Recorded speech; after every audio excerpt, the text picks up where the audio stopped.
इसमें पहला special case low.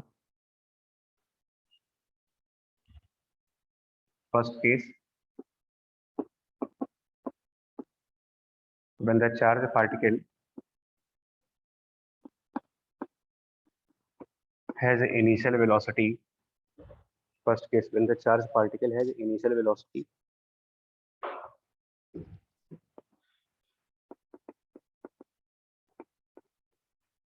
perpendicular to the magnetic field.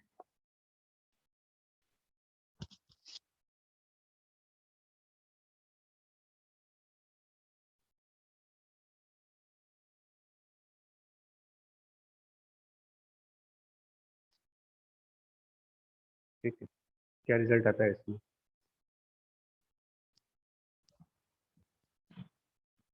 जैसे अगर मान लें कि कोई मैग्नेटिक फील्ड इनसाइड है,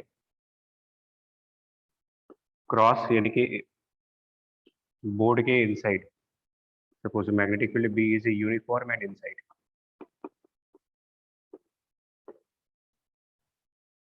एंड अगर कोई पार्टिकल जिसमें पॉजिटिव चार्ज हो उसको हम लोग इसमें थ्रो करें कुछ वेलोसिटी के साथ, चार्ज क्यू मान ले, मास एम ले ले, एंड सम वेलोसिटी इसको प्रोवाइड कर दिया जाए कुछ यू, तो ये किस तरीके का पाथ फॉलो करेगा यहाँ पर? ट्रेजेक्टरी यानी हाँ, पाथ कैसा बनेगा अगर मैग्नेटिक फील्ड यूनिफॉर्म है, और ये प्रॉपर्टी ध्यान में रखनी है। सबसे इंपॉर्टेंट प्रॉपर्टी ये है कि मैग्नेटिक फोर्स वेलोसिटी के साथ हमेशा 90 डिग्री के एंगल पर होगी, ऑलवेज, हमेशा ही 90 के एंगल पर हो, और स्पीड ना चेंज करे। तो ये कैरेक्टरिस्टिक मिलती है हमें सर्कुलर मोशन में।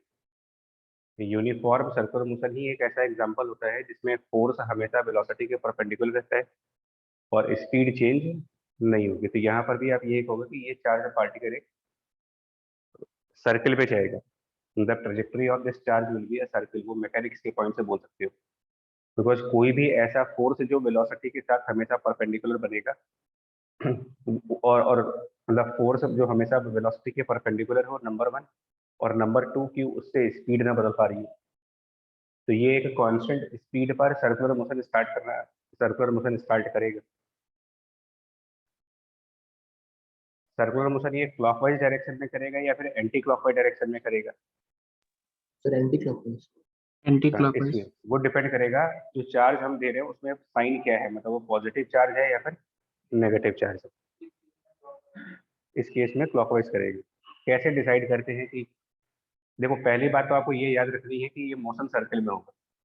Number one point, when the charge has initial velocity perpendicular to B, always remember it is going to be a circular motion,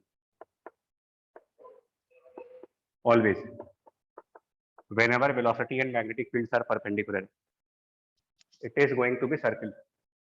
charge का जो ट्रेजेक्टरी बनने वाला है वो सर्किल बनेगा, बस कंडीशन ये है कि मैग्नेटिक फील्ड यूनिफॉर्म रहे वहां पर। हम लोग को ये डिसाइड करना होता है अपने न्यूमेरिकल्स में कि जो ये सर्किल बनेगा ये क्लॉकवाइज बनना है या फिर एंटी क्लॉकवाइज बनना है, और ये डिपेंड करेगा चार्ज पॉजिटिव है या फिर नेगेटिव है। और ये कैसे डिपेंड करेगा चार्ज के साइन के ऊपर? तो पहली वाली लाइन देखो, Q into B cross B. इस समय अगर हम फोर्स का डायरेक्शन निकालें एट दिस मोमेंट, इस पर्टिकुलर टाइम पर फोर्स कौन सी डायरेक्शन में लगेगी? तो डायरेक्शन ऑफ अ वेलोसिटी ये दे रखी है, डायरेक्शन ऑफ मैग्नेटिक फील्ड ये दे रखा है, इनके बीच में क्रॉस। यूनिट वेक्टर के हिसाब से देखें तो वेलोसिटी हो गई आई कैप और मैग्नेटिक फील्ड हो गया माइनस के कैप। तो आई कैप क्रॉस माइनस के कैप, आई कैप क्रॉस माइनस के कैप, ये बनेगा जे कैप। जे कैप का मतलब इस समय जो फोर्स आएगी eight this moment, eight this moment force की डायरेक्शन ऊपर की तरफ, और जिस डायरेक्शन में फोर्स लगेगा पार्टिकल उसी की तरीके से डेविएट करेगा। तो अगर इसकी वेलोसिटी इस साइड है और फोर्स का डायरेक्शन इधर है तो ये फोर्स के डायरेक्शन में डेविएट करना स्टार्ट कर देगा सर्किल के ऊपर। अब आप बताओ ये सर्किल क्लॉकवाइज बनना चाहिए या एंटी क्लॉकवाइज बनना चाहिए? ये ऐसे जा रहा है, फोर्स ऊपर की साइड है, तो ये ऐसे जाते जाते फोर्स की तरफ टर्न करना स्टार्ट कर देगा। यानी इस क्वेश्चन में आप बोलोगे कि ये charge anti clockwise circular motion start करेगा। यहीं पर अगर ये माइनस चार्ज होता है यहाँ पर, इसी मैग्नेटिक फील्ड में अगर हम इसी चार्ज को नेगेटिव साइन पर रखते तो उसमें होता क्या है कि जब Q का साइन नेगेटिव रखोगे, Q की वैल्यू नेगेटिव, तो जो डायरेक्शन v क्रॉस b का है उसके अपोजिट साइड पर फोर्स आती। मतलब अगर ये माइनस क्यू चार्ज होता तो यही फोर्स नीचे की साइड लग रही होती, और अगर ये फोर्स नीचे की साइड लग रही होती तो यही पार्टिकल एंटी क्लॉकवाइज चलने की बजाय clockwise.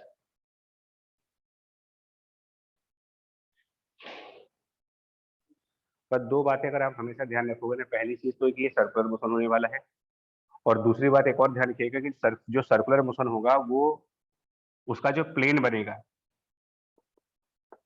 In a plane which is always a perpendicular to the magnetic field. मतलब कि अगर मैग्नेटिक फील्ड जेड एक्सिस के ऊपर है, जेड एक्सिस की मैग्नेटिक फील्ड है, तो ये कंफर्म हो जाता है कि सर्किल एक्स वाई प्लेन में होगा। दूसरी बात फिर ये देखनी पड़ती है कि वो सर्किल एंटी क्लॉकवाइज होगा या क्लॉकवाइज होगा। दो बातें, सर्किल कौन सी प्लेन में होगा उसका आंसर ही मिल जाएगा मैग्नेटिक फील्ड के परपेंडिकुलर। सर्किल उसमें एंटी क्लॉकवाइज बनना है कि क्लॉकवाइज बनना है, ये देखने के लिए जब स्टार्ट किया गया था उस समय आप फोर्स का डायरेक्शन चेक कर लो। उस फोर्स के डायरेक्शन से मालूम चलता है कि इस पार्टिकल को डेविएट किस तरफ करना है, और उससे मालूम चल जाएगा कि ये एंटी क्लॉकवाइज सर्किल में जाएगा या फिर क्लॉकवाइज सर्किल में जाएगा। ठीक है, दो बातें, सर्किल मैग्नेटिक फील्ड के परपेंडिकुलर होना चाहिए, डेविएशन मतलब क्लॉकवाइज या एंटी क्लॉकवाइज वो फोर्स के डायरेक्शन से देखा जाएगा, जिस तरफ फोर्स लगेगी उससे डिसाइड करते हैं कि क्लॉकवाइज होगा कि एंटी क्लॉकवाइज होगा। और तीसरी चीज, जो ये सर्किल बनेगा उसका रेडियस कितना बन रहा होगा। तो रेडियस फॉर सर्किल निकालने के लिए कि जो सर्कुलर पाथ ये फॉलो करेगा उसमें कितनी रेडियस होगी, ये निकालने के लिए मैकेनिक्स वाला कंसेप्ट लगाओ। ये जो फोर्स है ये टुवर्ड्स सेंटर जा रहा है, फोर्स टुवर्ड्स सेंटर जाने का मतलब ये force as a centripetal force काम कर रहा होगा। तो इसी फोर्स को हम further as a centripetal force कहेंगे, तो equal to M into V square by R, M V square by R. और रुको एक मिनट, लास्ट पॉइंट मैं एक बार फिर रिपीट कर रहा हूँ, चार बातें न्यूमेरिकल में हमेशा ध्यान रखनी होगी कि प्लेन ऑफ सर्किल क्या होगा। तो आंसर है plane of circle magnetic field की डायरेक्शन के परपेंडिकुलर होगा। दूसरी बात ये देखनी पड़ेगी न्यूमेरिकल करते वक्त कि ये एंटी क्लॉकवाइज सर्किल होगा या फिर क्लॉकवाइज सर्किल होगा। उसका आंसर कहाँ से मिल रहा है हमें, फोर्स के डायरेक्शन से। तीसरी बात, रेडियस ऑफ सर्किल क्या होगी, तो फोर्स को M V square by R के बराबर करें, और ये जो फोर्स है इसको कैलकुलेट करोगे Q into V cross B से, तो इट इज क्यू। और क्योंकि हमारा स्पेशल केस चल रहा है, और स्पेशल केस ये है कि वेलोसिटी और मैग्नेटिक फील्ड परपेंडिकुलर है, तो इस केस में जो ये क्रॉस प्रोडक्ट बनेगी मतलब v क्रॉस b, वो लिखेंगे q into velocity u into magnetic field b, और परपेंडिकुलर है तो आगे साइन 90 डिग्री 1। इससे निकालोगे तो रेडियस की वैल्यू मिल जाती है m into U divided by Q B.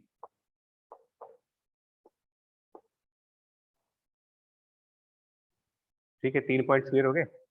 Plane of circular motion numerical जब भी करोगे ये तीन चीजें, चार चीजें अपने माइंड में लाओ। Plane of circular motion, again बोल रहा हूँ आंसर है perpendicular to magnetic field.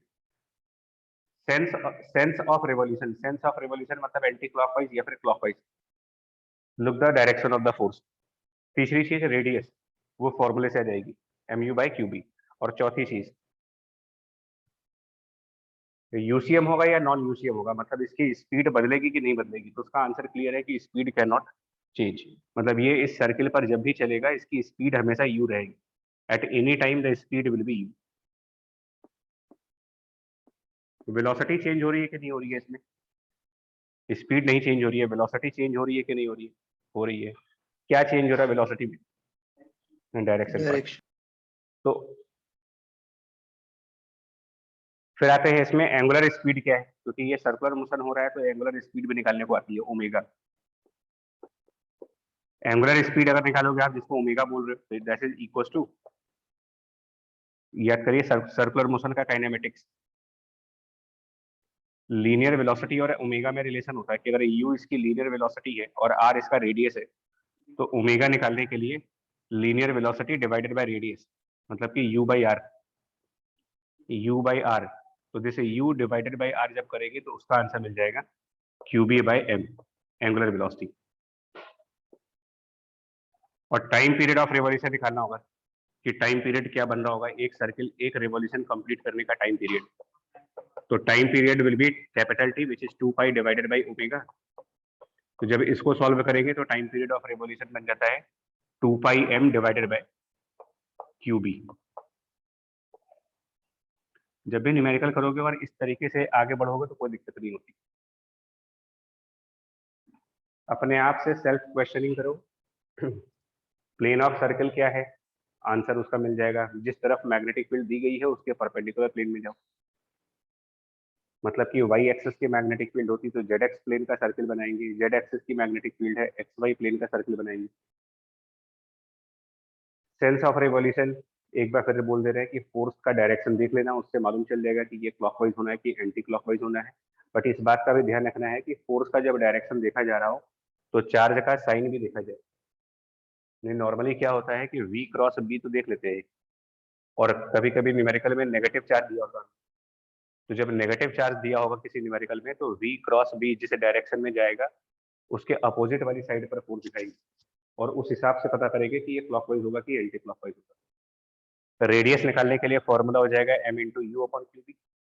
Omega निकालना है q into B by M, and then time period निकालने के लिए 2πm divided by Q B. And obviously अगर टाइम पीरियड निकाल लिया है तो फ्रीक्वेंसी भी निकाल सकते हो, फ्रीक्वेंसी ऑफ रिवॉल्यूशन। तो फ्रीक्वेंसी ऑफ रिवॉल्यूशन निकालने के लिए that is simply 1 upon time period.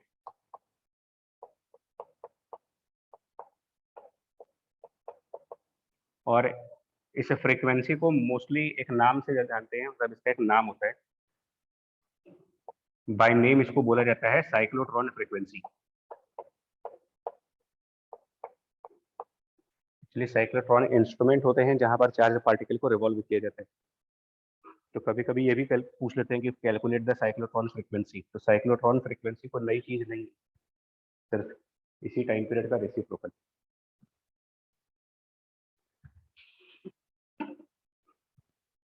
याद रहेंगे चार बातें। प्लेन ऑफ सर्किल, हाँ, plane of circle, sense of circle, plane, sense, omega, radius, time period और फ्रीक्वेंसी। मतलब इसको याद ही रखना पड़ेगा, हमेशा याद रखो, इसको भूलना नहीं है, ध्यान रखना।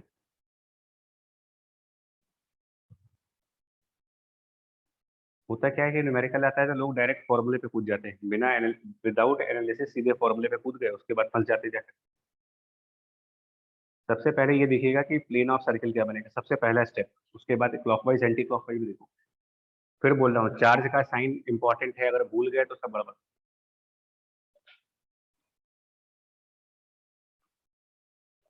क्लियर है यहाँ तक, कोई दिक्कत? कोई प्रॉब्लम? ठीक।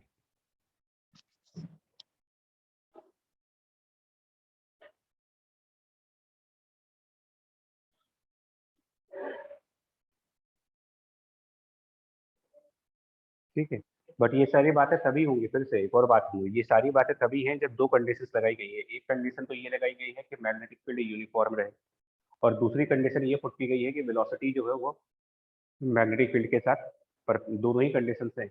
Velocity perpendicular to magnetic field, also the magnetic field has to be uniform. अगर पहली कंडीशन फुलफिल है और दूसरी वाली फुलफिल नहीं है, मतलब वेलोसिटी तो मैग्नेटिक फील्ड के परपेंडिकुलर है बट मैग्नेटिक फील्ड यूनिफॉर्म नहीं है, विच मीन्स कि यहाँ पर वीक मैग्नेटिक फील्ड है, यहाँ पर स्ट्रॉन्ग मैग्नेटिक फील्ड है, फिर यहाँ पर वीक मैग्नेटिक फील्ड हो जाती, उस केस में मोशन सर्कल नहीं बनेगा। या फिर ये वाली कंडीशन फुलफिल हो रही है और ये वाली फुलफिल नहीं हो रही है, तो भी हमारा मोशन सर्कल नहीं बनेगा। जब तक ये दोनों बातें एक साथ नहीं होंगी तब तक आप सर्कल नहीं बोलोगे। राइट है? ठीक है। Yes but sir. यस। हाँ, मोशन भले सर्किल ना हो, इन दो में से कोई भी एक कंडीशन अगर फेल होती है तो सर्किल नहीं होगा। बट एक बात तब भी रहेगी, स्पीड तब भी चेंज नहीं होगी, क्योंकि ये वाली चीज ट्रेजेक्टरी का पार्ट नहीं है। स्पीड ना बदलने के पीछे वजह कुछ और है। स्पीड ना बदलने के पीछे वजह ये है कि फोर्स और वेलोसिटी हमेशा कितने एंगल पर है, 90। और ये कल डिस्कस हो गया था मैकेनिक्स में, पावर वाला कंसेप्ट। नहीं, सर्कुलर मोशन में दो रीजंस हैं। क्या? सर्कुलर मोशन में ये रीजन नहीं है, सर्कुलर मोशन ये इसलिए कर पा रहा है क्योंकि फोर्स और वेलोसिटी के बीच का एंगल हमेशा क्या बन रहा है, 90 डिग्री। एक तो ये बन रहा है, दूसरा एक और बन रहा है इसमें, क्योंकि जब आपने वेलोसिटी और मैग्नेटिक फील्ड को परपेंडिकुलर दिया हुआ है तो ये ऑब्वियस है कि आपके इनिशियल वेलोसिटी का कोई भी कंपोनेंट मैग्नेटिक फील्ड की डायरेक्शन में तो जाएगा नहीं। तो ये मोशन एक प्लेन में होगा। मैं क्यों बार बार कह रहा हूँ कि ये मोशन मैग्नेटिक फील्ड के परपेंडिकुलर प्लेन में होगा। ये स्टेटमेंट मैंने ऐसे थोड़ी बोल दिया है कि जो पार्टिकल का मूवमेंट होगा वो उस प्लेन में होगा जो प्लेन मैग्नेटिक फील्ड के परपेंडिकुलर है। किस बेस पे कह रहा हूँ इसे, यही वो रीजन है, क्योंकि इनिशियल वेलोसिटी का कोई भी कंपोनेंट मैग्नेटिक फील्ड के डायरेक्शन में है।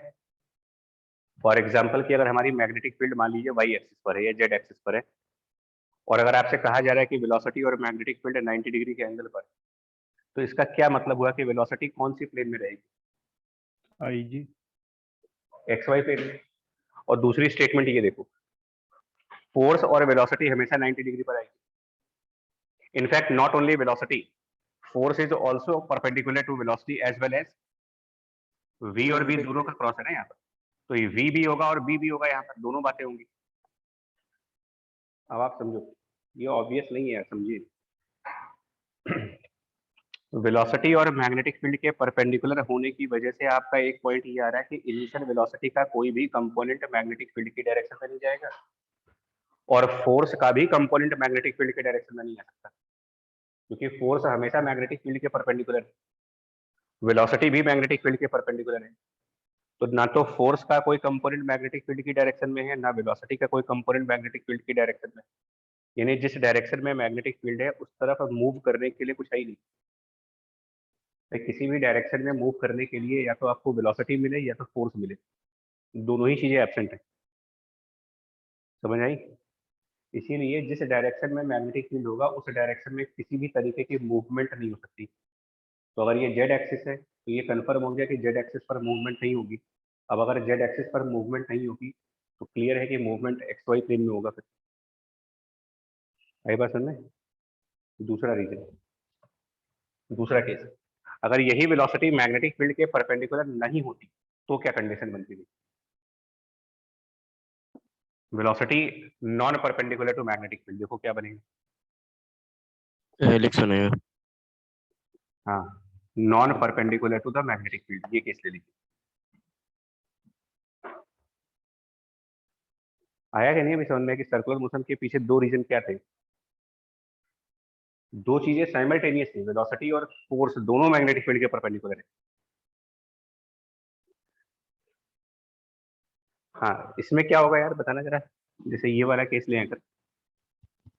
जैसे वेलोसिटी के दो कंपोनेंट आ जाएंगे, तो एक तो फोर्स के डायरेक्शन हाँ, में उसकी वजह से सीधे बढ़ेगा, और एक जो परपेंडिकुलर होगा वेलोसिटी के, तो फिर वो उसकी वजह से सर्कुलर पाथ होगा। तो फिर हाँ। साइमल्टेनियसली दो चीजें साथ साथ होंगी तो उसको हेलिकल पाथ बनेगा।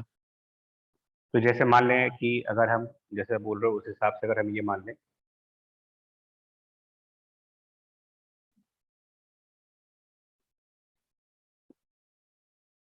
सपोज ये वाई जेड प्लेन मान लो आप,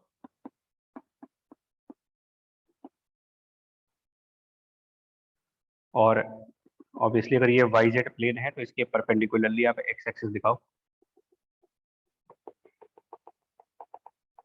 एंड सपोज एक्स डायरेक्शन पर मैग्नेटिक फील्ड बी दिया हुआ है आपको, मैग्नेटिक फील्ड का डायरेक्शन एक्स हो गया, और जो पार्टिकल है इसको समझना है यार, क्योंकि ना ये एक बार समझ में आ जाता है तो फिर इजी लगता है, नहीं तो फिर डिफिकल्ट है।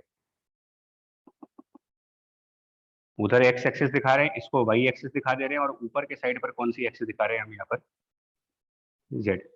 तो हमने मान लिया कि ओरिजिन से, सपोज ये जो ओरिजिन वाला पॉइंट है यहाँ से अगर हमने एक पॉजिटिव चार्ज पार्टिकल को, ओरिजिन से एक पॉजिटिवली चार्ज पार्टिकल को कोई वेलोसिटी प्रोवाइड की, और वो वेलोसिटी एक्स वाई प्लेन में है, velocity in X Y plane with some theta angle with a magnetic field. अब बताइए मोशन कैसा होगा इसका, बाकी लोग, वेलोसिटी एक्स वाई प्लेन में है, मैग्नेटिक फील्ड एक्स एक्सिस के अराउंड है, और वेलोसिटी और मैग्नेटिक फील्ड के बीच में जो एंगल बना हुआ है वो थीटा है, ये इनिशियल मोमेंट पर। बिगिनिंग में जब स्टार्ट किया गया उस समय वेलोसिटी v है, उस समय मैग्नेटिक फील्ड से थीटा का एंगल बन रहा है उसका। अब हमें ये पता लगाना है कि ये किस तरीके से मूव करेगा आगे। ये सर्कल नहीं होगा। सर्कल के लिए दो कंडीशन चाहिए होती है, बता दिया आपको। मैग्नेटिक फील्ड का यूनिफॉर्म होना कंपलसरी है, और वेलोसिटी और मैग्नेटिक फील्ड का परपेंडिकुलर होना भी कंपलसरी है।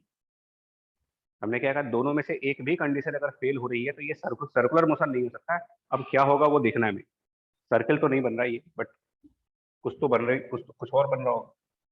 सर उसमें वाई जेड ये प्लेन पे हेलिकल, सर्कुलर, हेलिकल, हाँ। सर उसमें सर्कुलर पाथ बनेगा, और फिर सर जो बी वी कॉस थीटा के साथ अगर बी से करेंगे तो उसमें कोई फोर्स आएगी नहीं, तो फिर वी कॉस थीटा कांस्टेंट रहेगा, तो फिर वो एक्स एक्सिस से बढ़ता रहेगा और वाई जेड प्लेन पे सर्कुलर मोशन करता रहेगा, ऐसा पाथ बनेगा। हाँ, हेलिकल होगा ये। हाँ सर ये वही केस हेलिकल, हेलिकल मोशन कर रहा है, हेलिकल ही। 3D स्पाइरल जिसको बोलते हो।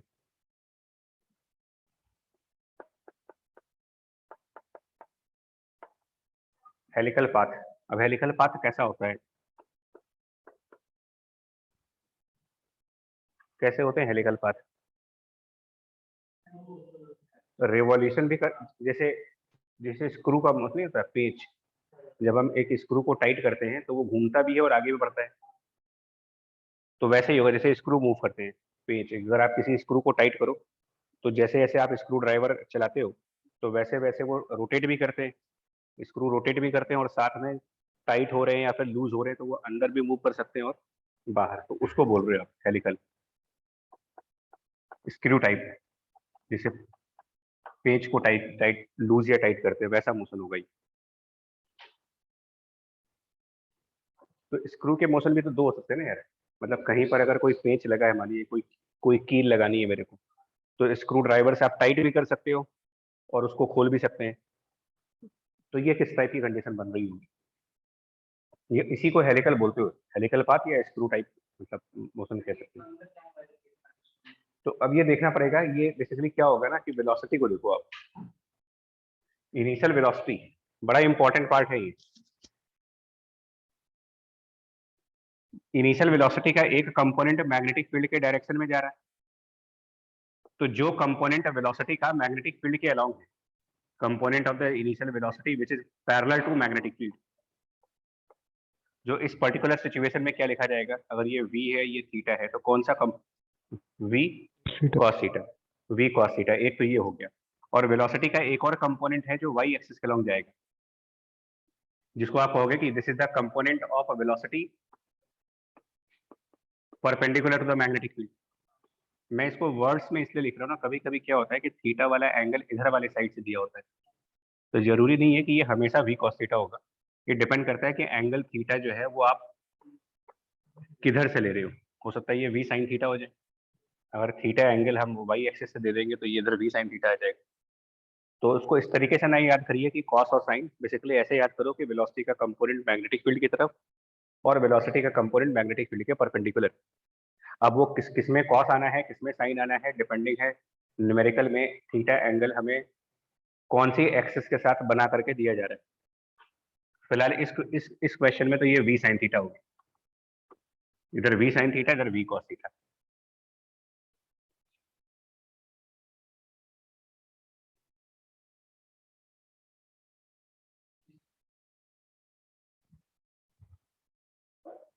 तो आप स्क्रू वाले से याद रखो, स्क्रू मोशन में क्या होता है, रोटेशन भी हो रहे होते हैं और आगे भी बढ़ रहे होते हैं।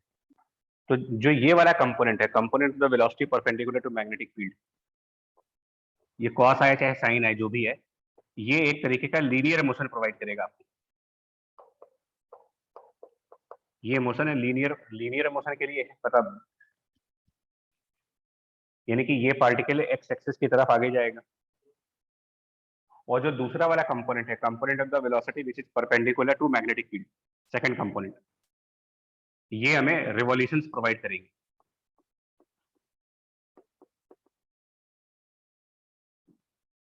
क्योंकि स्क्रू में दोनों चीजें हैं, लीनियर मोशन भी है और रिवॉल्यूशन भी है। तो एक कंपोनेंट से रिवॉल्व होगा, एक कंपोनेंट से फॉरवर्ड या बैकवर्ड जिधर भी जाना होगा जाएंगे।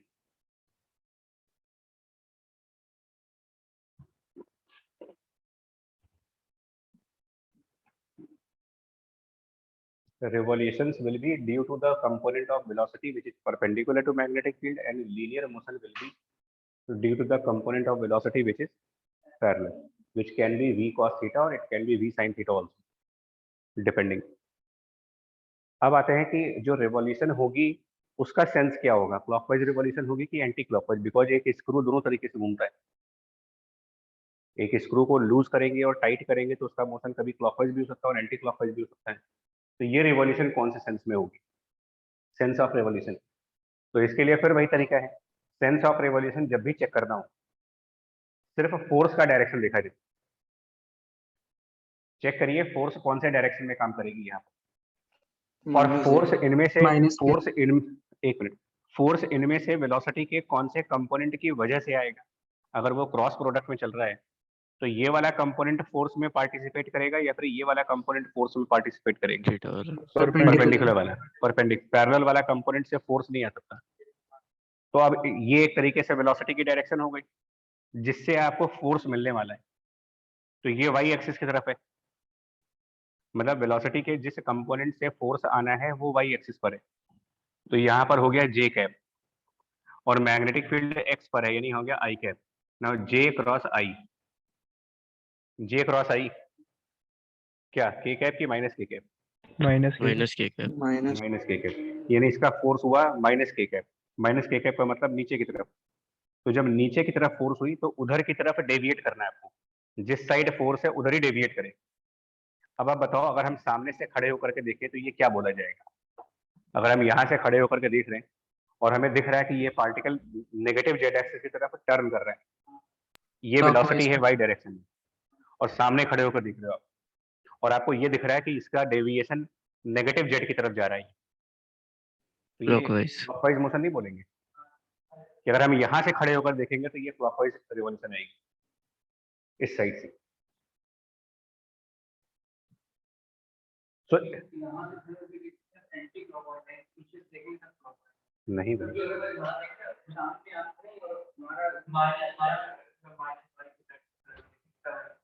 माइनस वाई की साइड से क्यों आएगी, नहीं यार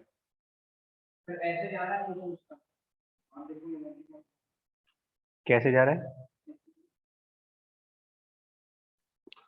इधर फोर्स आ रहा है और अभी वेलोसिटी हमारा पॉजिटिव वाई डायरेक्शन में है, तो वेलोसिटी है पॉजिटिव वाई डायरेक्शन में। आप पॉजिटिव वाई डायरेक्शन से टर्न करिए नेगेटिव जेड की तरफ, जिधर फोर्स है उधर घूम जाओ, फोर्स आपका आ रहा है नेगेटिव जेड की तरफ।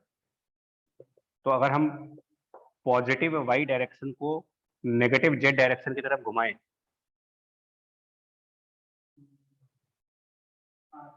अलग से देख लो ना, इसमें अगर कंफ्यूजन हो रहा तो एक सेपरेट डायग्राम बना के दिखा रहा है।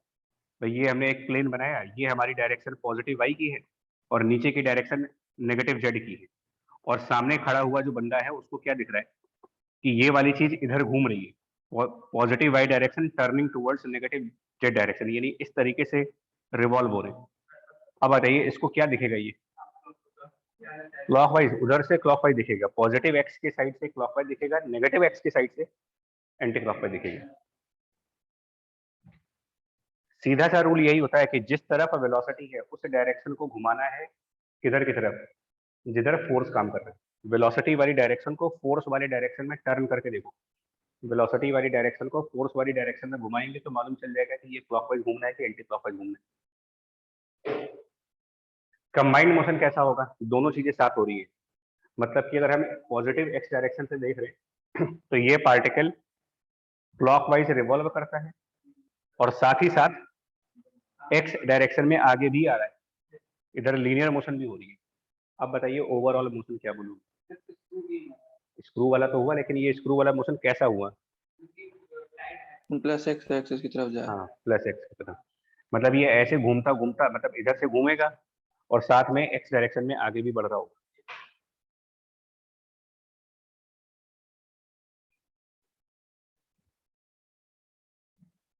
ठीक है,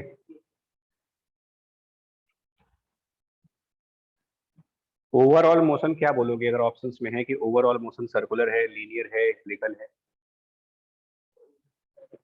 तो ओवरऑल हेलिकल है, ओवरऑल मोशन हेलिकल है। लेकिन इसका प्रोजेक्शन वाई जेड प्लेन पर क्या बनेगा? Complete motion will be helix.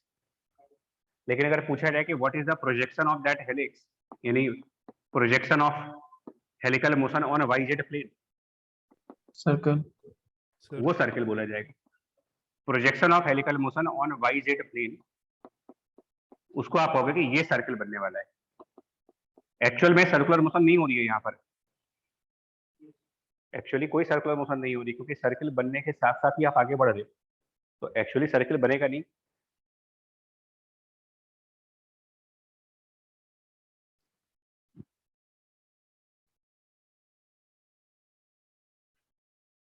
और ये जो projection of helical motion on Y Z plane है वो सर्कुलर है। मैं एक बार फिर से बोल रहा हूँ क्योंकि इसी पर बहुत सारे क्वेश्चंस बन रहे हैं।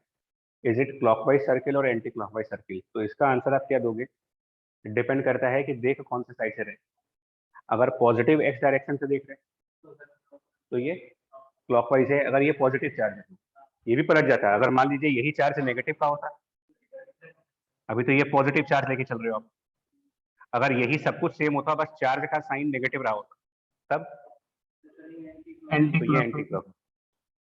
तो ये सब बड़े ध्यान से समझना है कि अगर हम पॉजिटिव एक्स डायरेक्शन से देखेंगे तो हमको क्या दिखाई पड़ रहा होगा कि एक चार्ज पार्टिकल है जो स्टार्टिंग में वाई डायरेक्शन में जा रहा था और फिर वो क्लॉकवाइज घूमने लगा, और क्लॉकवाइज घूमने के साथ साथ एक्स डायरेक्शन में आगे भी आता चला जा रहा है। जब हमने इसका प्रोजेक्शन देखा वाई जेड प्लेन पर तो वो एक सर्किल दिखा।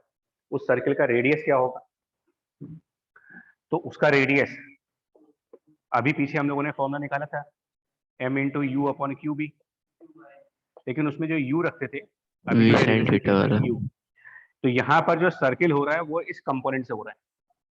वेलोसिटी का ये वाला कंपोनेंट सर्कुलर मोशन में इन्वॉल्व है, तो फॉर्मूला वही लगाएंगे m into V upon Q B ही, बट इसमें जो वेलोसिटी पुट करोगे आप, वो वेलोसिटी का वो वाला कंपोनेंट जो मैग्नेटिक फील्ड के परपेंडिकुलर हो, इसको v परपेंडिकुलर कर दें, जो इस डायग्राम के हिसाब से v sin थीटा है।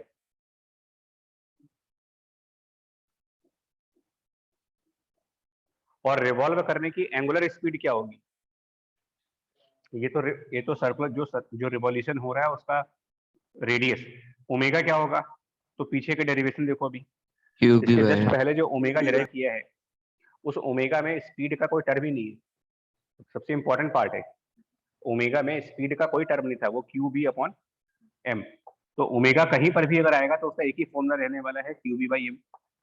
टाइम पीरियड ऑफ रिवॉल्यूशन, पीछे का डेरिवेशन देखिए, पिछले डेरिवेशन में टाइम पीरियड में भी स्पीड का कोई टर्म नहीं है, वो भी सेम रहेगा। वो भी सेम रहेगा, 2 pi m upon Q B, independent of speed है ये सब। Time period of revolution, omega of revolution, हाँ रेडियस ऑफ रिवॉल्यूशन जो है, रेडियस में चेंजेस आ रहे हैं बिकॉज रेडियस में वेलोसिटी इन्वॉल्व होती है।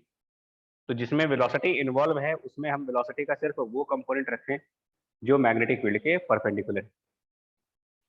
ओमेगा और टाइम पीरियड्स में वेलोसिटी का कोई टर्म नहीं है।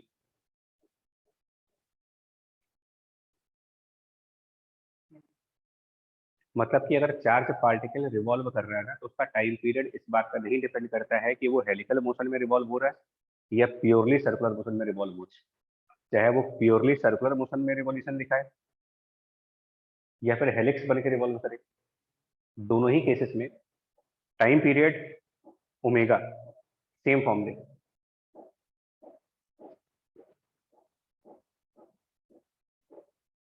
बट क्योंकि इसमें जितनी देर में ये पार्टिकल अपना एक रेवोल्यूशन कंप्लीट करेगा, जितनी देर में एक रेवोल्यूशन ये पार्टिकल अपना कंप्लीट करेगा उतनी देर में सेम पार्टिकल मैग्नेटिक फील्ड की डायरेक्शन में भी जाएगा। ये एग्जैक्टली वैसा ही है कि अगर आप स्क्रू को टाइट करोगे तो जब आप स्क्रू को एक बार घुमाओगे तो जितनी देर में वो एक टर्न कंप्लीट करोगे उतनी देर में वो स्क्रू अंदर भी चला जाएगा या बाहर आ जाएगा। तो एक रेवोल्यूशन कंप्लीट करने के प्रोसेस में ये पार्टिकल मैग्नेटिक फील्ड वाली डायरेक्शन में कुछ डिस्टेंस भी कवर करेगा, उसको हम लोग पिच बोलते हैं, पिच ऑफ हेलिक्स। स्क्रू वाले एग्जांपल से समझना आसान हो जाता है कि हमने स्क्रू टाइट कर रहे हैं या लूज कर रहे हैं। तो एक स्क्रू को जब एक कंप्लीट टर्न घुमाया तो वो स्क्रू या तो अंदर गया होगा या बाहर आया होगा, जितना इनसाइड या जितना आउटसाइड वो आ रहा है, मतलब जितना उसका लीनियर डिस्प्लेसमेंट हो रहा है। उसको क्या नाम दे रहे हैं, पिच। अब ये कैसे कैलकुलेट करोगे, तो इसके लिए लिखेंगे पिच इक्वल्स टू, ये कौन से वेलोसिटी की वजह से हो रहा है, पैरेलल वाले पैरेलल ये।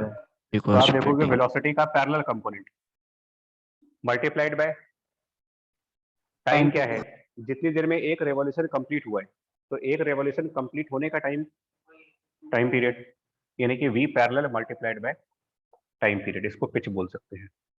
फॉर्मूला भी जरूरी है और अंडरस्टैंडिंग भी जरूरी है। अगर हम ये सोचेंगे कि हम सिर्फ फॉर्मूला याद कर लेंगे तो न्यूमेरिकल हो जाएगा, तो भी गलत हुआ, क्योंकि जब तक ये वाली अंडरस्टैंडिंग डेवलप नहीं होगी, ये अंडरस्टैंडिंग जब तक डेवलप नहीं होगी कि सेंस ऑफ रेवोल्यूशन क्या बन रहा है, वो स्क्रू किस तरफ आगे बढ़ रहा होगा, जब तक ये चीजें डेवलप नहीं होंगी ना, तब तक न्यूमेरिकल करना टफ। इतना भी लो स्टैंडर्ड नहीं है मेंस का कि सीधा फॉर्मूले पर क्वेश्चन पूछ देगा।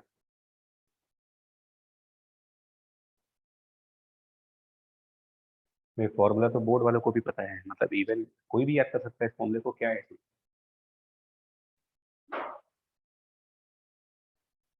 ठीक है, देखिए रिवॉल्यूशन जहां भी होंगे, चाहे वो हेलिकल मोशन हो रही हो, चाहे वो प्योरली सर्किल बन रहा हो, रिवॉल्यूशन हमेशा मैग्नेटिक फील्ड के परपेंडिकुलर प्लेन में रहे, हमेशा ही। और अगर इनिशियल वेलोसिटी का कोई भी कंपोनेंट मैग्नेटिक फील्ड के डायरेक्शन में नहीं है मान लीजिए, तो ये प्योरली सर्किल बन जाएगा। और अगर इनिशियल वेलोसिटी का कोई कंपोनेंट मैग्नेटिक फील्ड के डायरेक्शन में है, तो रिवॉल्यूशन के साथ साथ लीनियर मोशन भी स्टार्ट हो जाएगी, स्क्रू टाइप का, हेलिकल टाइप का, इसमें पिच भी आ जाएगी।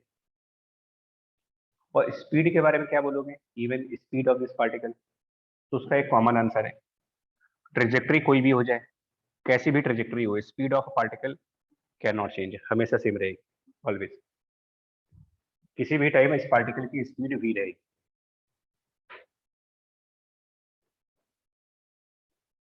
ये दोनों बातें समझ में आई? अब इनकी एप्लीकेशन बेस्ड क्वेश्चन, ये तो हो गया जानना। अब जानना और समझना, अब इसके ऊपर न्यूमेरिकल किस टाइप के हैं वो देखते हैं। टाइप ऑफ न्यूमेरिकल्स पे आओ।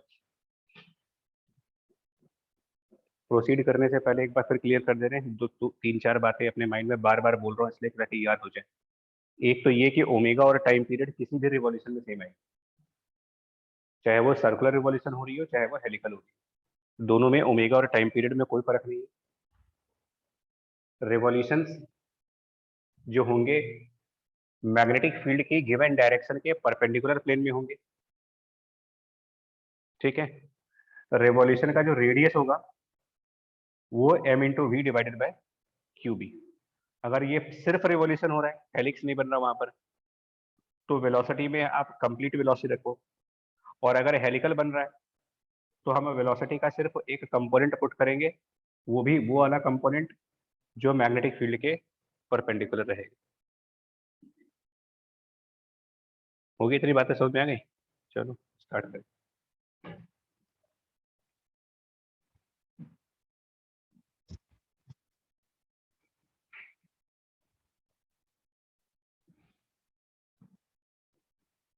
अब प्रॉब्लम 1,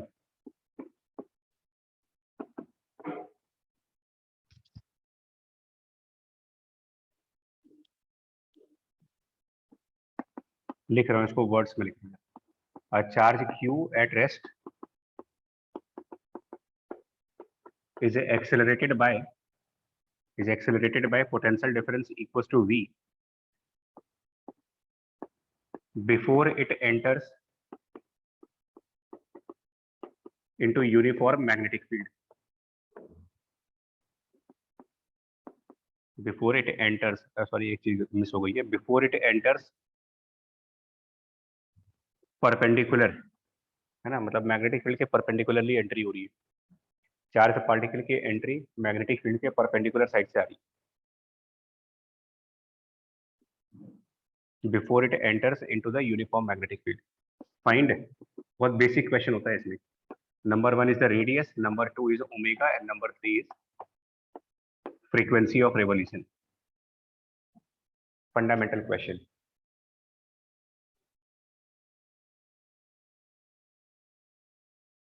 फंडामेंटल है बट रिपीट बहुत हुआ है, ये बहुत बार पूछा जा चुका है।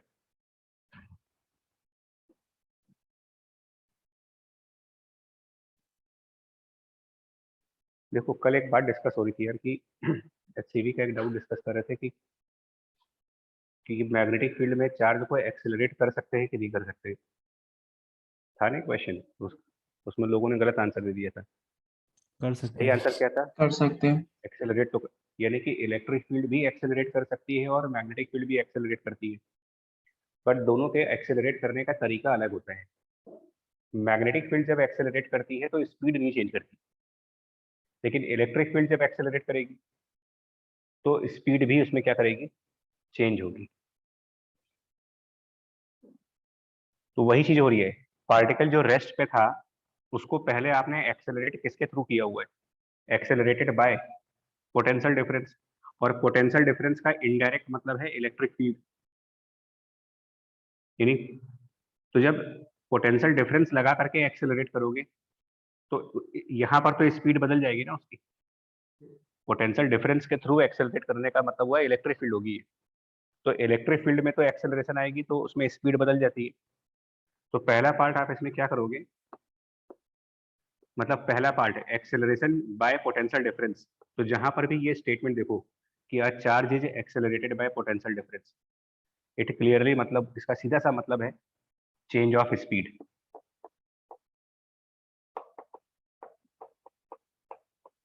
और अगर लिखा हुआ एक्सेलरेशन बाय मैग्नेटिक फील्ड तो उसका मतलब हुआ change in velocity without the change in speed. तो पहले ये सॉल्व करिए, पोटेंशियल डिफरेंस और चार्ज को जब मल्टीप्लाई करते हैं Q multiplied by the potential difference, charge into potential difference, तो ये इलेक्ट्रोस्टैटिक में वर्क डन होता है, और वर्क डन बराबर change of kinetic energy. Rest से स्टार्ट हुआ है तो change of kinetic energy will be the final kinetic energy, यानी कि हाफ एम वी स्क्वायर। तो इससे पहले स्पीड सॉल्व करो इसकी, पहले चार्ज पार्टिकल की स्पीड निकालेंगे 2qv upon m square root में, एंड नाउ इसके बाद बिफोर मतलब ये काम आप मैग्नेटिक फील्ड में जाने से पहले कर चुके हो। अब जब मैग्नेटिक फील्ड में गए होंगे, सुनिए फिर से समझो, आप स्पीड कहाँ पर नहीं चेंज कर सकते हो, तो आंसर है एक बार आप मैग्नेटिक फील्ड में घुस गए अगर, तब नहीं बदलेगी स्पीड। लेकिन मैग्नेटिक फील्ड में घुसने से पहले अगर हमने इलेक्ट्रिक फील्ड लगा रखी थी तो वहां तो हमारी स्पीड बदल जाएगी ना। और इलेक्ट्रिक फील्ड में जो स्पीड बदलेगी यानी कि पोटेंशियल डिफरेंस के थ्रू जो स्पीड बदलेगी उसके लिए Q इंटू वी बराबर चेंज ऑफ काइनेटिक एनर्जी ना। ये वाली स्पीड अब मैग्नेटिक फील्ड के अंदर गई। तो अब हमारा पहले पार्ट का आंसर, रेडियस फॉर्मूला था m by Q B multiplied by speed, तो स्पीड की जगह रख देंगे root of 2q capital V upon m। Omega का फॉर्मूला था, तो ओमेगा का तो एक ही फॉर्मूला है Q B divided by m, और फ्रीक्वेंसी का जो फॉर्मूला था वो लिख दो इसमें।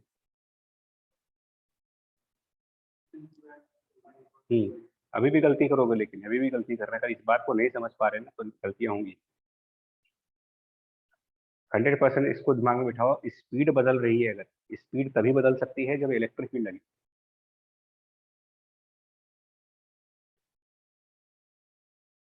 मैग्नेटिक फील्ड है, वेलोसिटी की डायरेक्शन बदल सकता है, मैग्नीट्यूड नहीं बदल सकते।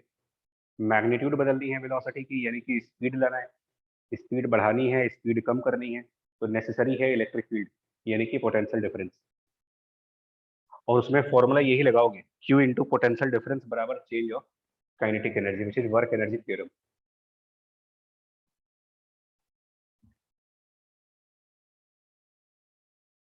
फ्रीक्वेंसी उससे आ जाएगी और 1 अपॉन टाइम पीरियड वाले फॉर्मूले से।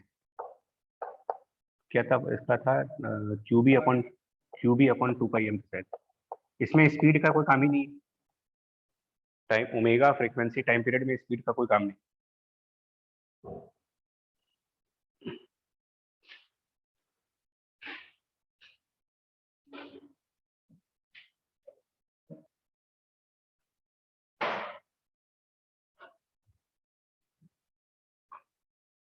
आया समझ में ये? अब इसी का एक लेवल आगे जाते हैं, वो लिखो। ये तो बेसिक क्वेश्चन हो गया, इसका एक लेवल आगे आगे बढ़ो, उसमें कंपैरिजन पूछते हैं, दिखा रहे किस तरीके के क्वेश्चंस होते हैं।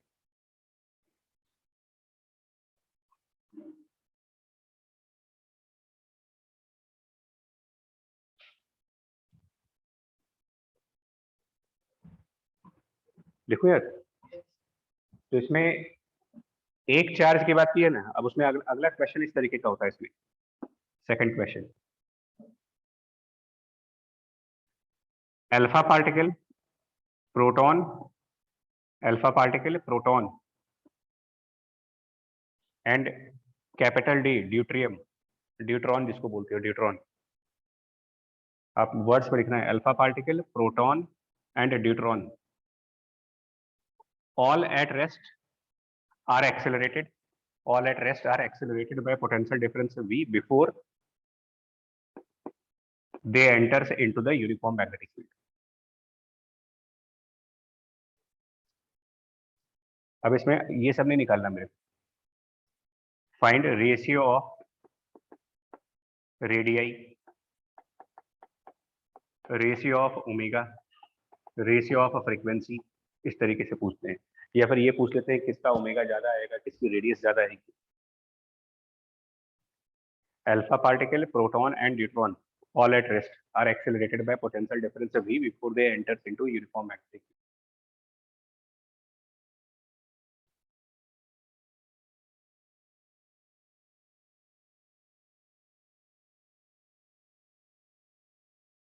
पहले वाला क्वेश्चन इसका बेस हो गया, उसमें हम लोगों ने समझ लिया कि चार्ज को एक्सेलरेट करके भेजने पर क्या आंसर आएगा।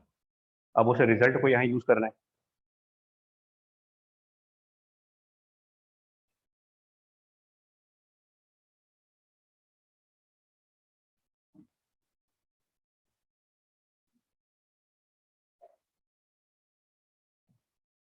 तो देखिए जरा रेडियस, किन चीजों के रेडियस को सिंप्लीफाई करें अगर इस केस में, कुछ कैंसिल आउट हो जाएगा, ये m यहाँ भी है, m यहाँ पर भी है, q यहाँ पर है, q यहाँ पर है, तो ये अगर सब कुछ देखा जाए तो ये बन जाएगा 1/b को आउटसाइड ले ले तो रूट के इनसाइड हो गया, तो मेरे ख्याल से 2m capital V divided by m होता चला जाएगा, q नीचे आ जाएगा सर, हो जाएगा ये। तो इसमें मास इन्वॉल्व है और q इन्वॉल्व है। अब अल्फा पार्टिकल प्रोटॉन और न्यूट्रॉन के मासेस का क्या रेशियो बनता है, मतलब अगर ये रेशियो पूछा जाए कि mass of alpha ratio mass of proton and ratio mass of neutron, ये मासेस कितने रेशियो में जाते हैं? 4:1:2।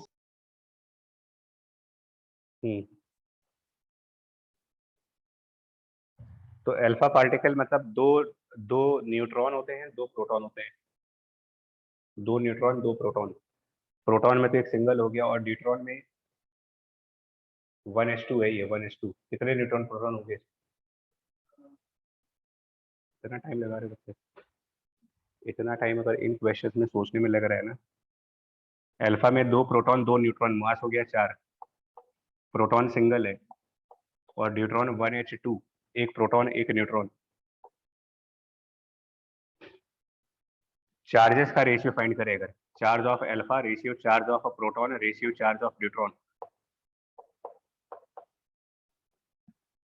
अल्फा पार्टिकल में दो प्रोटॉन दो न्यूट्रॉन, तो इसमें चार्ज दो प्रोटॉन्स की वजह से होगा, 2:1 तो वो 2 ही हुआ, 2 charge by 2 protons. Charge of proton is the charge of single proton 1, and neutron 1 proton 1 neutron, neutron में चार्ज होता नहीं है, प्रोटॉन में ही चार्ज होगा 1। नाउ रेडियस में रूट m/q है, नाउ m/q चेक करें अगर, ये रेशियो चेक करो कि m/q का रेशियो क्या बनेगा, m alpha upon q alpha, m proton upon q proton, और m neutron upon q neutron, तो ये रेशियो क्या बनेगा? तो ये मतलब इनको डिवाइड कर लेते हैं, ये डिवाइड हो गए, इधर डिवाइड हो गए, इधर डिवाइड हो गए, तो 2 1 2 2 1 2, इसका मतलब हम कहेंगे radius of alpha is to radius of a proton is to radius of neutron will be, नहीं m/q एक में 2 आएगा, एक में m/q 1 आएगा, एक में फिर 2 आएगा यहाँ पर, तो ये रेशियो बनेगा √2:1 √2, क्योंकि ये सारी चीजें रूट के अंदर है, ये रेशियो बनेगा। मतलब कि अल्फा और न्यूट्रॉन सेम रेडियस पे चले जाएंगे, प्रोटॉन का रेडियस कम हो जाएगा। ओमेगा का रेडियस निकालेगा, वो Q by M, Q by M, M by, यहाँ एम बाई क्यू है, वो क्यू बाई एम, ये सब हड़बड़ी से करो। यहाँ रेशियो एम बाई क्यू का देखा जा रहा है, यहाँ पर रेशियो उल्टा देखा जा रहा है, क्यू बाई एम देखा जा रहा है। तो क्यू बाई एम जब देखेंगे, क्यू बाई एम उल्टा करिए, क्यू बाई एम, तो ये 2/4 यानी 1/2 हुआ। तो ओमेगा वाला रेशियो सेम नहीं आएगा, ओमेगा का अलग रेशियो करेंगे, ओमेगा अल्फा, ओमेगा प्रोटॉन और ओमेगा न्यूट्रॉन जब निकालेंगे, क्यू बाई एम के हिसाब से यहाँ 1/2 हुआ, ratio 1, ratio 1/2, 1/2 is to 1 is to 1/2, basically ये बनेगा 1:2:1। ओमेगा प्रोटॉन का ज्यादा है, रेडियस उसकी कम है, लेकिन उसकी एंगुलर स्पीड ज्यादा होती है। Time period, sorry frequency, ratio of frequency पूछे, रेशियो ऑफ टाइम पीरियड पूछ लिया, निकाले टाइम पीरियड्स का ratio, time period which is 2 pi by omega, 2 pi by omega है, मतलब ओमेगा का रेशियो जो आ रहा है उसका पलट दीजिए, उसका इनवर्स कर दे, ओमेगा के रेशियो को इनवर्स करके लिख दे, वो टाइम पीरियड का रेशियो बन जाएगा 2:1:2. हाँ, मतलब इसको पलटना पड़ेगा, 1/1 उल्टा करेंगे तो ये 2:1:2 आ जाएगा, 2:1:2 टाइम पीरियड का रेशियो। और frequency ratio sir same as वो जो ओमेगा का ओमेगा का रेशियो, same। ओमेगा वाला रेशियो ही फ्रीक्वेंसी का रेशियो बनेगा। तो ये भी एक क्वेश्चन है, मोस्टली पूछा गया है, बहुत बार पूछा गया इस क्वेश्चन को, कंपैरिजन वाला।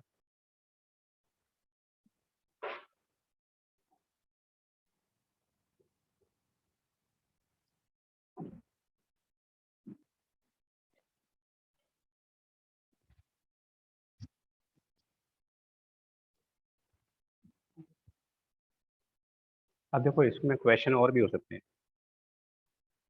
इसमें हम मैकेनिक्स भी इन्वॉल्व कर सकते हैं,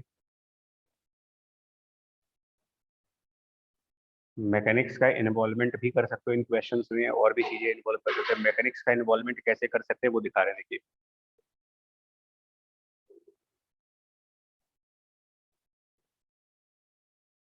बोले, चलिए problem 3,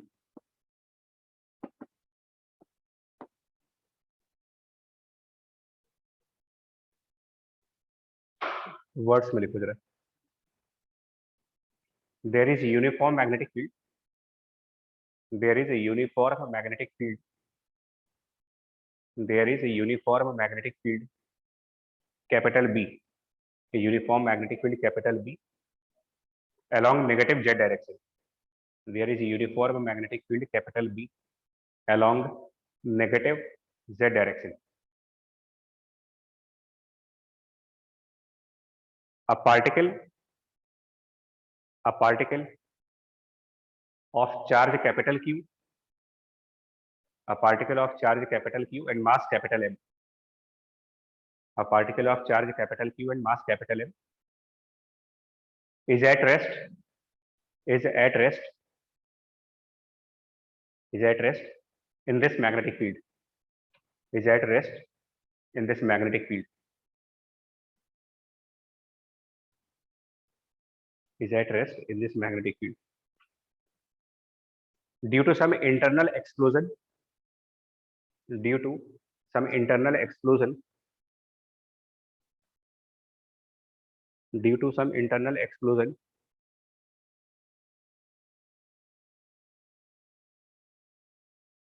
the particle splits in two parts, the particle splits in two parts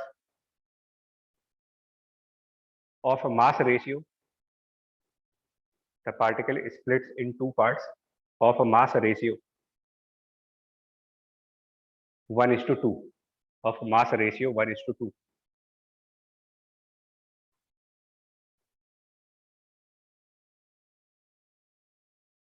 And energy released is, and the energy released is capital Q. नहीं एक मिनट, कैपिटल Q चार्ज ले चुके ना, energy released is capital E, energy released is capital E. If the two fragments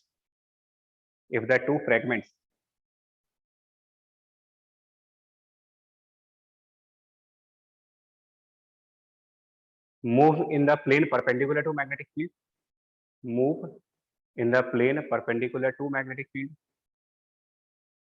If the two fragments move in a plane perpendicular to magnetic field,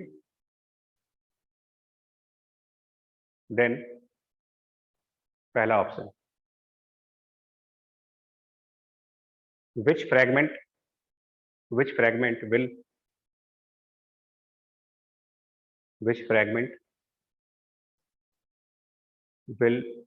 have more radius?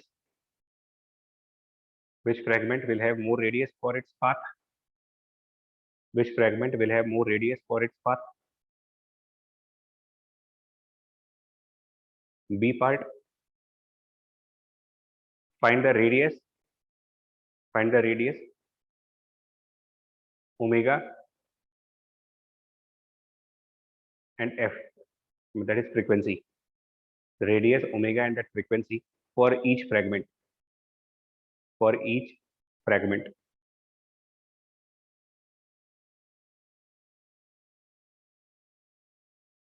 Assume that both fragments will have same charge. Assume that both fragments will have same charge.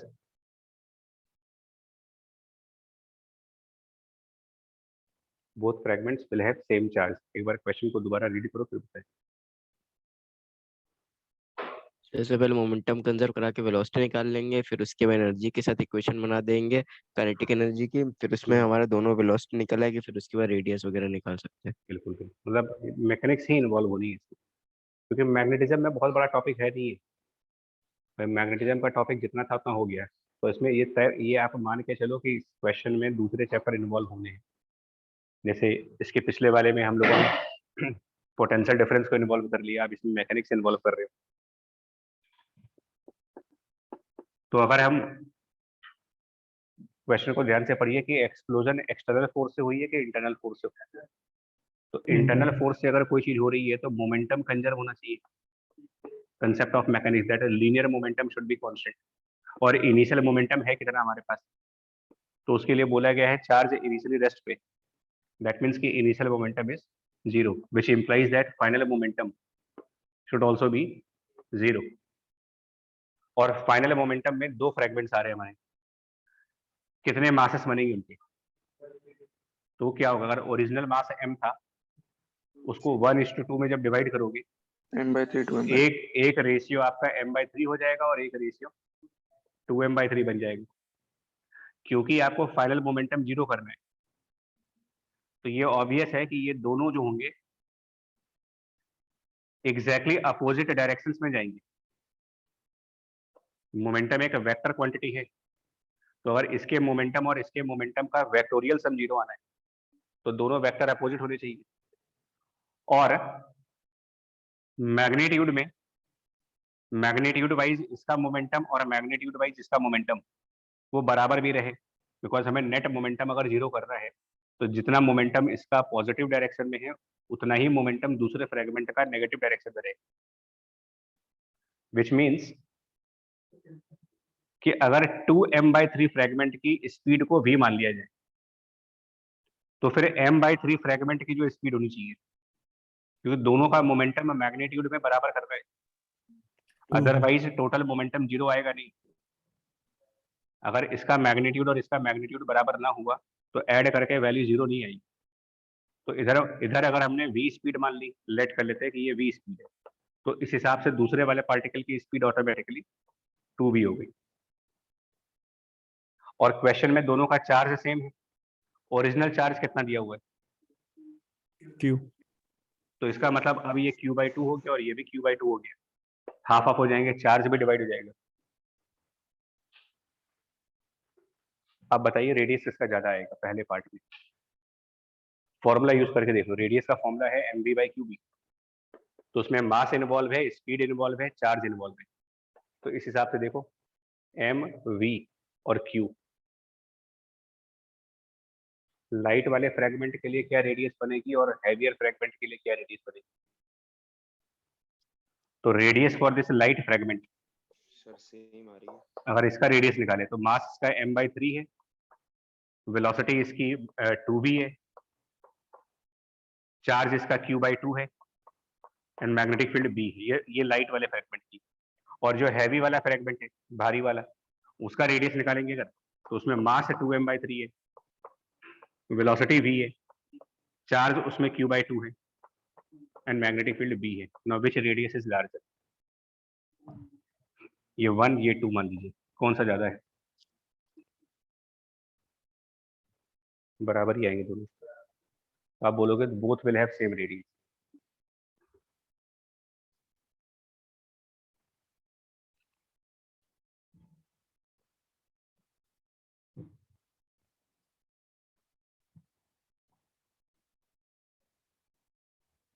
ठीक है, अब कितना होगा radius? पहला question तो objective है, दूसरा subjective हो गया। What is the radius?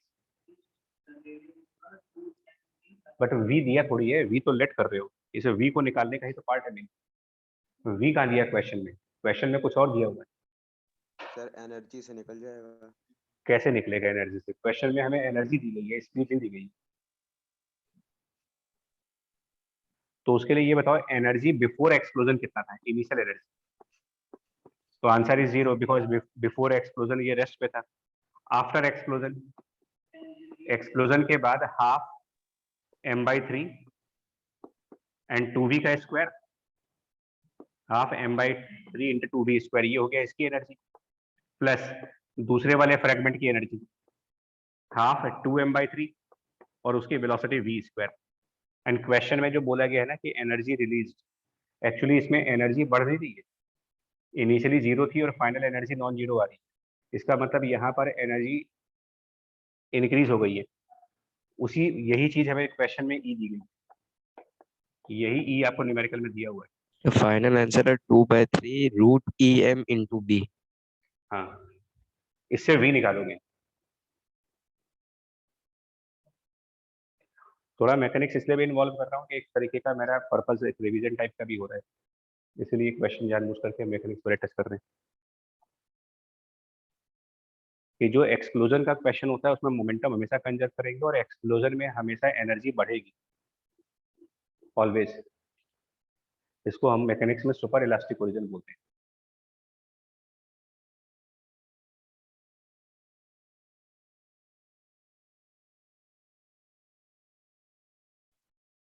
ये इन इलास्टिक का रिवर्स फिनोमेना होता है। इन इलास्टिक कोलिजन में दो पार्टिकल्स स्टिक करके एक पार्टिकल बन जाते हैं, उसमें एनर्जी लॉस होती है। इसमें एक पार्टिकल स्प्लिट करके दो बन रहा है, उल्टा हो रहा है उसका। तो इन इलास्टिक में लॉस हुआ था एनर्जी का, इसमें एनर्जी का गेन हुआ। Exactly opposite of in elastic है।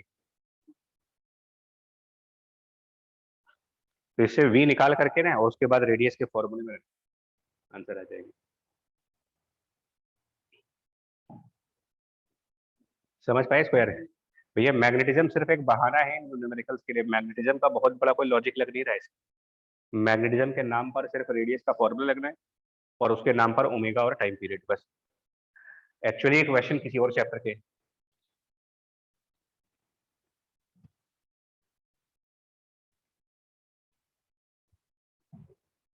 प्रॉब्लम 4, मतलब इस बात के प्रिपेयर रहो कि इसमें कोलिजन वोलिजन के न्यूमेरिकल साइन प्रिपेयर रही है इस बात के लिए। तो उसमें घबराना नहीं है। कोलिजन वोलिजन का न्यूमेरिकल अगर बीच में घुस गया और मैग्नेटिज्म दिख रहा है आपको, तो आप उसको स्टेप बाय स्टेप सॉल्व करिए। जो कोलिजन वाला पार्ट है उसको मैकेनिक्स से सॉल्व कर लो, मोमेंटम कंजर्व करके। और फिर जो मैग्नेटिज्म वाला पार्ट है उसके लिए फॉर्मूला यूज कर लेंगे रेडियस वाला। फोर्थ प्रॉब्लम, ये भी बड़ा कॉमन क्वेश्चन है, बहुत इंपॉर्टेंट है, कई बार इसको भी पूछा गया है, which is crossing a magnetic strip।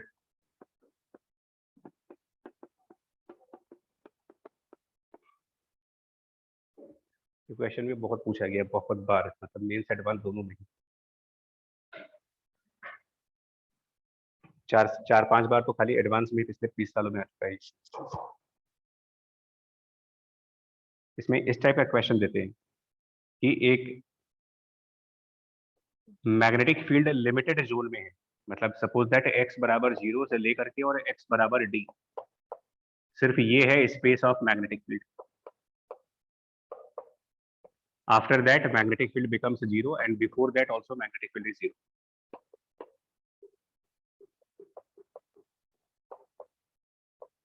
समझ गए मैग्नेटिक स्ट्रिप क्यों बोल रहे हैं इसको? एक पट्टी टाइप की चीज है, एक स्ट्रिप टाइप की है, एक मैग्नेट का स्ट्रिप है, उसके अलावा इधर कोई मैग्नेटिक फील्ड नहीं है, इधर भी कोई मैग्नेटिक फील्ड नहीं।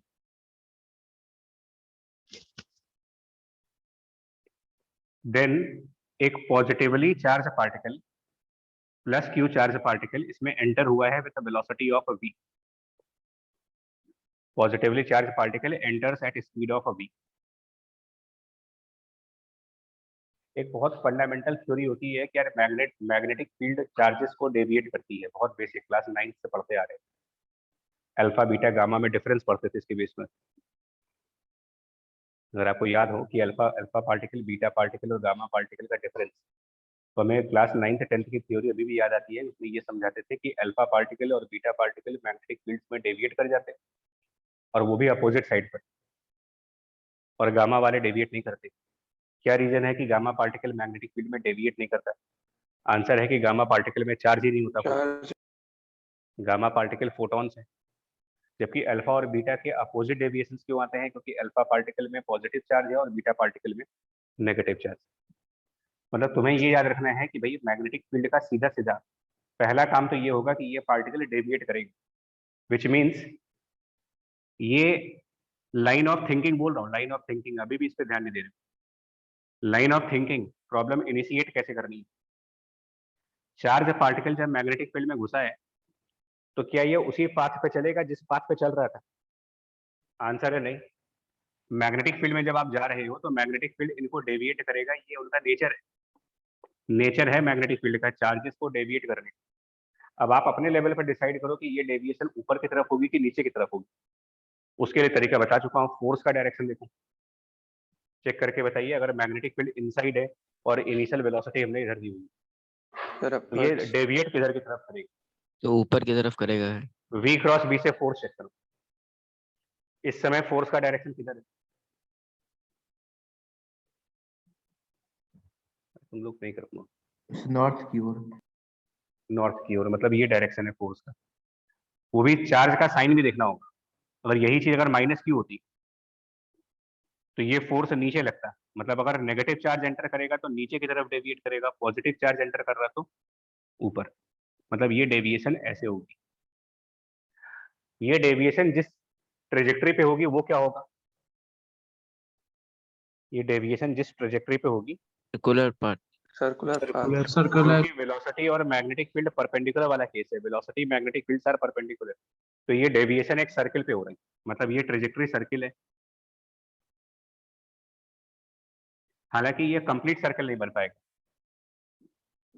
कंप्लीट सर्कल इसलिए नहीं बन सकता क्योंकि जैसे ही आप यहाँ पर पहुंचोगे वो सीधे निकल जाएगा। मैग्नेटिक फील्ड खत्म हो गई, तो जब मैग्नेटिक फील्ड खत्म हो गई तो डेविएशन बंद हो गई। डेविएशन बंद हो गई, इसका मतलब कि अब ये पार्टिकल बिना डेविएशन का मतलब क्या हुआ कि विदाउट डेविएशन का मतलब now it will move on the straight path, और स्पीड बदली नहीं होगी। ये पॉइंट्स कॉमन है, जिस स्पीड से गए थे उसी स्पीड से बाहर आए। बट एक फाइनाइट एंगल से डेविएट हुए, इसको डेल्टा मान लो। Delta is the angle of deviation. यही पूछा जाता है कि कितने एंगल से डेविएट हुए। अगर मैग्नेटिक फील्ड इनफाइनाइट स्पेस में होती, मतलब मैग्नेटिक फील्ड आगे भी कंटिन्यू करते, इधर भी कंटिन्यू कर लेते, तो उस केस में यही पार्टिकल एक सर्किल बना करके बार बार क्या कर रहा होता? रिवॉल्व। बट क्योंकि मैग्नेटिक फील्ड एक लिमिटेड पार्ट में है, तो जितने पार्ट में मैग्नेटिक फील्ड है उतने पार्टिकल में डेविएशन आई, और जब मैग्नेटिक फील्ड खत्म हुई तो डेविएशन भी खत्म हो गई। इसका मतलब इसके बाद ये पार्टिकल स्ट्रेट पाथ फॉलो कर लेगा, सीधा जाएगा आगे। तो दो तरीके के क्वेश्चन पूछते हैं इसमें। एक क्वेश्चन तो ये डेल्टा निकालने का पूछते हैं, और एक क्वेश्चन इसमें कभी कभी इस तरीके का भी आता है कि इसके आगे कहीं पर एक स्क्रीन रख देते हैं कहीं पर, और ये पूछते हैं कि वो स्क्रीन के इस सेंटर पॉइंट से कितना ऊपर जाएगा, मतलब ये डिस्टेंस वाई क्या होगी, और उसमें स्क्रीन का डिस्टेंस प्रोवाइडेड होता है। मतलब ये चीज दी होती है, यहाँ से ये डिस्टेंस कैपिटल डी दिया होता है। और साथ में कहा होता है capital D much larger than small D.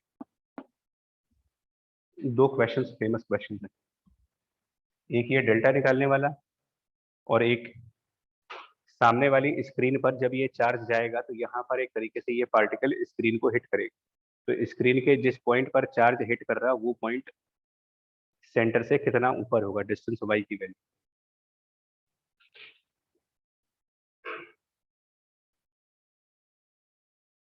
HCV में भी क्वेश्चन है।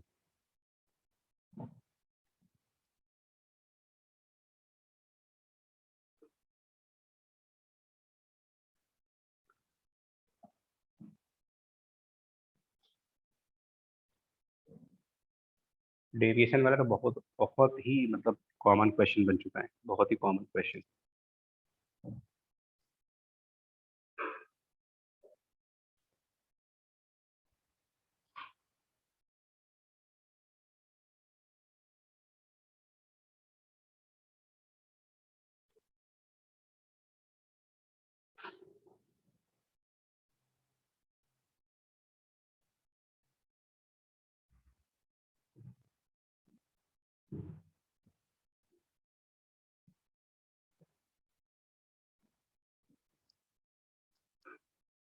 तो फिर इसमें रीजनिंग क्या लगाओगे? क्या बोल रहे हैं, ये पाथ कैसा है, मतलब यहाँ से यहाँ जाने वाला पाथ कैसा है फ्रॉम दिस? सर्कुलर टाइप नहीं, सर्कुलर ही है बट कंप्लीट नहीं है बोला बात है, बट सर्किल ही बोलेंगे उसको। अगर ये कंप्लीट होता तो इसको कंप्लीट करते तो कुछ ऐसा बन जाता ही, मतलब इसको आप मिला करके कंप्लीट कर दो ना। मतलब ये किसी सर्किल का एक आर्क है, आर्क ऑफ अ सर्किल बन रहा है। जिस सर्किल का ये आर्क बन रहा है उसका रेडियस है, रेडियस फॉर दैट सर्किल, जिस सर्किल का ये आर्क बना हुआ है वो रेडियस तो हम निकाल सकते हैं फॉर्मूले से, क्योंकि वो रेडियस होगा m/v/qb। तो मैग्नेटिक फील्ड में चाहे आपने सर्किल का एक पार्ट ट्रेवल किया हो चाहे पूरा सर्किल ट्रेवल कर लिया हो, तो रेडियस का फॉर्मूला तो वही रखोगे। और दूसरी प्रॉपर्टी, अगर ये डेल्टा एंगल है, ये वेलोसिटी ऑब्वियसली सर्किल की टेंजेंट के अलॉन्ग आएगी। ये वेलोसिटी अगर सर्किल की टेंजेंट के अलॉन्ग जाएगी तो ये एंगल हमारा 90 डिग्री बनेगा पूरा। और ये वेलोसिटी भी इस रेडियस के परपेंडिकुलर आएगी, यानी ये भी 90 डिग्री का एंगल है। ये डेल्टा एंगल है, क्वाड्रिलेटरल प्रॉपर्टी यूज करोगे, ये 90 है, ये 90 है, ये डेल्टा है। क्वाड्रिलेटरल की प्रॉपर्टी लगाएंगे तो ये एंगल इजीली प्रूव कर सकते हैं कि डेल्टा बनेगा, प्रॉपर्टी ऑफ क्वाड्रिलेटरल। और अगर ये एंगल डेल्टा बन जाएगा तो जो आपका एग्जिट वाला पॉइंट जहां से बाहर आ रहा है, उस एग्जिट वाले पॉइंट से इस सामने वाली लाइन के ऊपर अगर एक परपेंडिकुलर ड्रॉप करें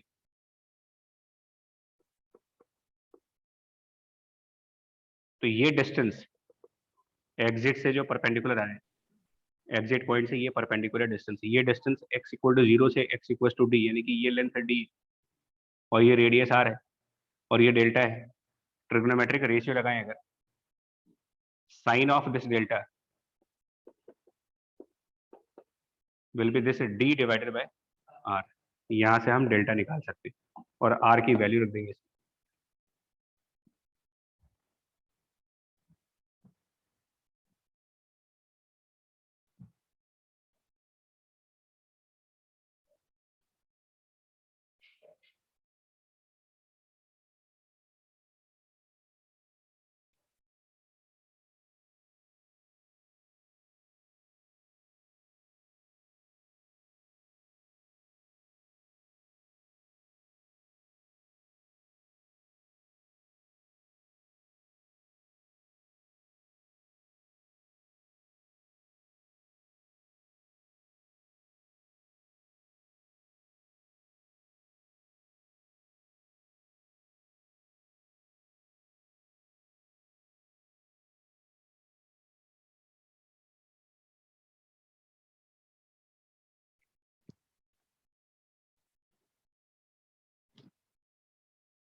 सर हाँ जी, फाइनल आंसर सर y का ये बन रहा है d tan delta plus b by r, मतलब r को एम बी बाई क्यू भी रख। बता रहे हैं। ये हुआ है डेल्टा निकालने का प्रोसेस?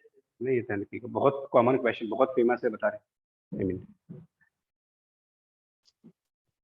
उसके बाद वो y निकालने के लिए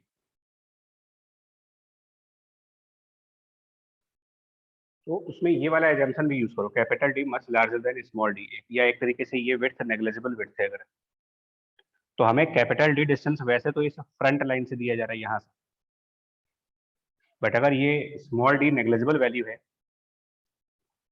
तो जहां पर इस वेलोसिटी वाली टेंजेंट पीछे जा रही है, मतलब ये वेलोसिटी वाली लाइन को जब पीछे एक्सटेंड करके ये जो पॉइंट जनरेट हुआ हमारा, यहाँ से स्क्रीन तक का डिस्टेंस क्या मान सकते हैं, इस पॉइंट से लेकर के और अप टू स्क्रीन का डिस्टेंस अप्रोक्सीमेटली, वैसे तो ये कैपिटल डी से कुछ ज्यादा है, बट क्योंकि ये नेग्लिजिबल वैल्यू है तो इसको भी अप्रोक्सीमेटली क्या मान सकते हैं, डी मान लें, कैपिटल डी। और फिर ट्रिग्नोमेट्रिक रेशियो लगा दें, ये y है, ये कैपिटल डी है और ये डेल्टा है, तो tan ऑफ डेल्टा तो y निकल जाएगा, तो capital D into tan delta कर दीजिए उसको, y is capital D multiplied by tan delta will be this y divided by capital D.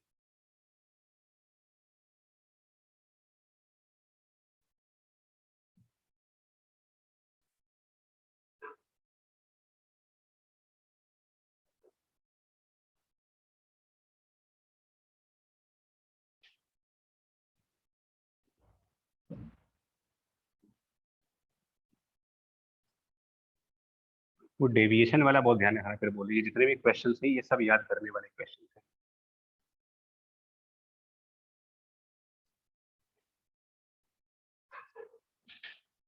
ठीक है, यहाँ तक क्लियर है।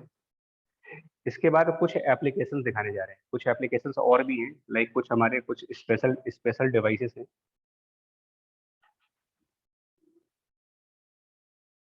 देखिए, फोर्स ऑन अ चार्ज अगर हम बात करें, फोर्स ऑन चार्ज, तो ये दो तरीके की फोर्स आप पढ़ चुके हैं आप। इलेक्ट्रिक फील्ड में कहा गया था Q into E, this is by the electric field, और इस चैप्टर में मैग्नेटिक फील्ड के बारे में जब पढ़ा गया तो ये कहा जा रहा है Q into V cross B. दोनों ही फील्ड्स अगर लगा दी जाए तो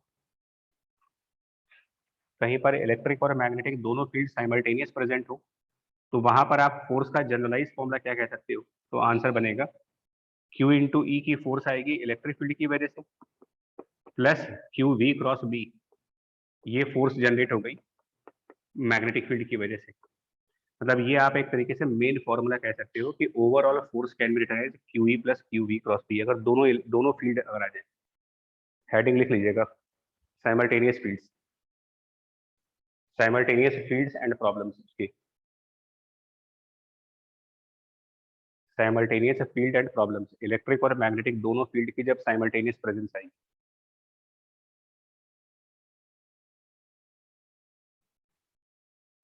इसको भी नाम दिया गया है, इसको बोलते हो Lorentz force, Q E plus Q we cross B, simultaneous वाली।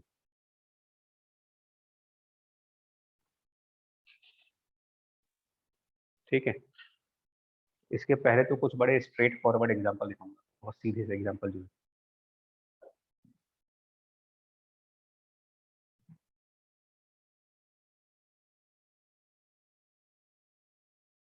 ठीक है, दो तीन बड़े जो कॉमन डिवाइसेस है जिसपे क्वेश्चन पूछते हैं, इसमें सबसे पहला इसका एक एप्लीकेशन आता है, वो कहते हैं हम वेलोसिटी सेलेक्टर। देखते रहिएगा, एप्लीकेशन ऑफ लॉरेंज फोर्स में पहली है वेलोसिटी सेलेक्टर।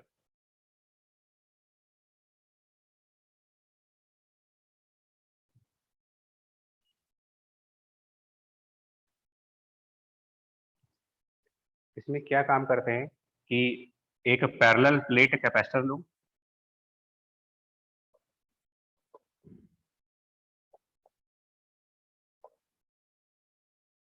मान लीजिए एक पैरेलल प्लेट कैपेसिटर ले जिसमें ऊपर पॉजिटिव चार्ज है और नीचे नेगेटिव चार्ज। तो सबको पता है कि कैपेसिटर जो होता है वो अपने अंदर इलेक्ट्रिक फील्ड क्रिएट करता है। पैरेलल प्लेट कैपेसिटर का अगर चार्ज Q हो और माइनस Q हो और प्लेट सेपरेशन वगैरह सब दिया हो, तो कैपेसिटर वाला फॉर्मूला लगा करके ये निकाल सकते हैं कि क्या इलेक्ट्रिक फील्ड आएगी यहाँ पर। इनफैक्ट रिसेंटली अभी हम लोगों ने एक डिस्कशन भी किया था, कोई डाउट पूछा था हमसे, तो इलेक्ट्रिक फील्ड के बारे में बताया भी था कि electric field in a parallel plate capacitor को हम potential difference divided by D भी लिख सकते हैं, वी बाई डी, अगर इसका पोटेंशियल डिफरेंस वगैरह दिया। तो ये पुराने चैप्टर का पार्ट है। कहीं कहीं पर इलेक्ट्रिक फील्ड डायरेक्टली प्रोवाइड किया जाता है, कहीं कहीं पर इलेक्ट्रिक फील्ड डायरेक्टली प्रोवाइड करने की बजाय वी और डी दिया जाता है, और कहीं कहीं पर इलेक्ट्रिक फील्ड निकालने के लिए हमको ये फॉर्मूला भी लगाना पड़ सकता है, Q divided by A epsilon 0। ये सब हमारा कैपेसिटर वाले चैप्टर से, क्योंकि मैं जो डिस्कस करूंगा वो तो इलेक्ट्रिक फील्ड को ई मान करके डिस्कस करूंगा, बट न्यूमेरिकल जब सामने आएंगे तो इलेक्ट्रिक फील्ड इनडायरेक्ट तरीके से आइदर वी बाई डी और Q अपॉन ए एप्सिलॉन 0। तो ना क्वेश्चन ये है कि देयर इज इलेक्ट्रिक फील्ड, जिसको कैलकुलेट करने के लिए अपना पुराना कंसेप्ट है, और साइमल्टेनियसली मैग्नेटिक फील्ड भी है। यहाँ पर इलेक्ट्रिक फील्ड भी है और साइमल्टेनियसली मैग्नेटिक फील्ड, वो हमने क्रॉस डायरेक्शन में दिखा दी। इलेक्ट्रिक फील्ड भी है and simultaneous magnetic field in perpendicularly inside direction.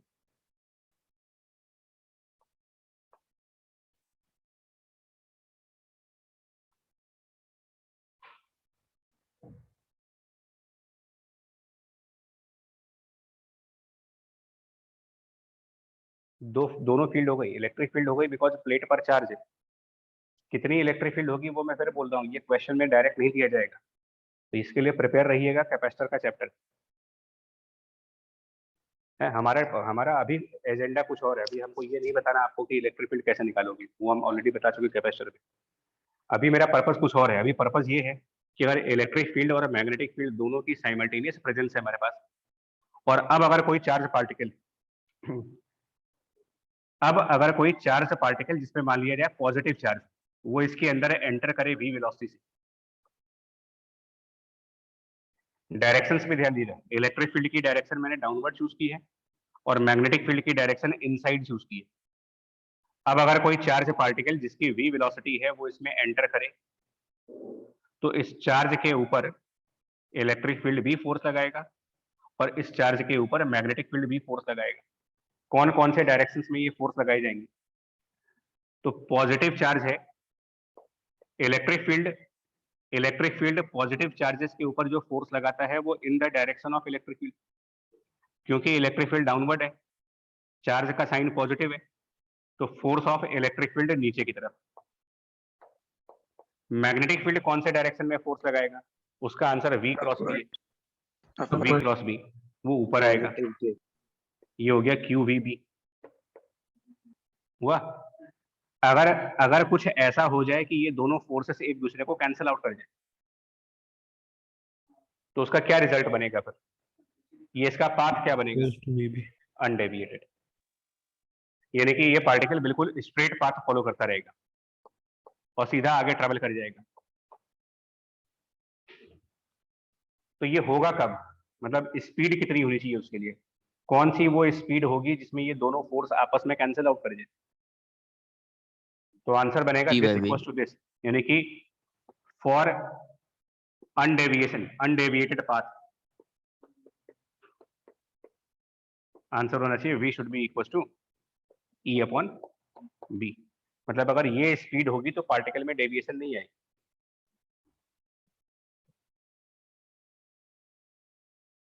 बोलिए।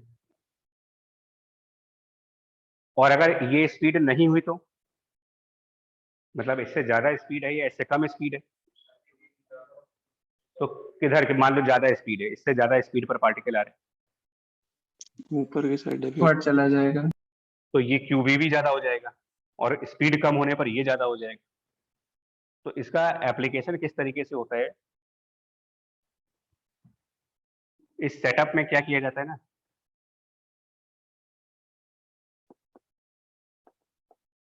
यहाँ पर मतलब लेफ्ट साइड पर एक स्क्रीन टाइप की चीज लगाओ, स्क्रीन, और उसके सामने एक स्लिट क्रिएट कर दो। स्लिट मतलब कि एक नैरो सा होल, और सामने एक एग्जिट स्क्रीन लगा देते हैं। मतलब एक तरफ एग्जिट वाली स्क्रीन लगाइए और एक तरफ एंट्री वाली स्क्रीन लगाओ, और इसमें भी बिल्कुल सामने, एकदम इसके सामने एक स्लिट क्रिएट करो, दोनों स्लिट बिल्कुल आमने सामने।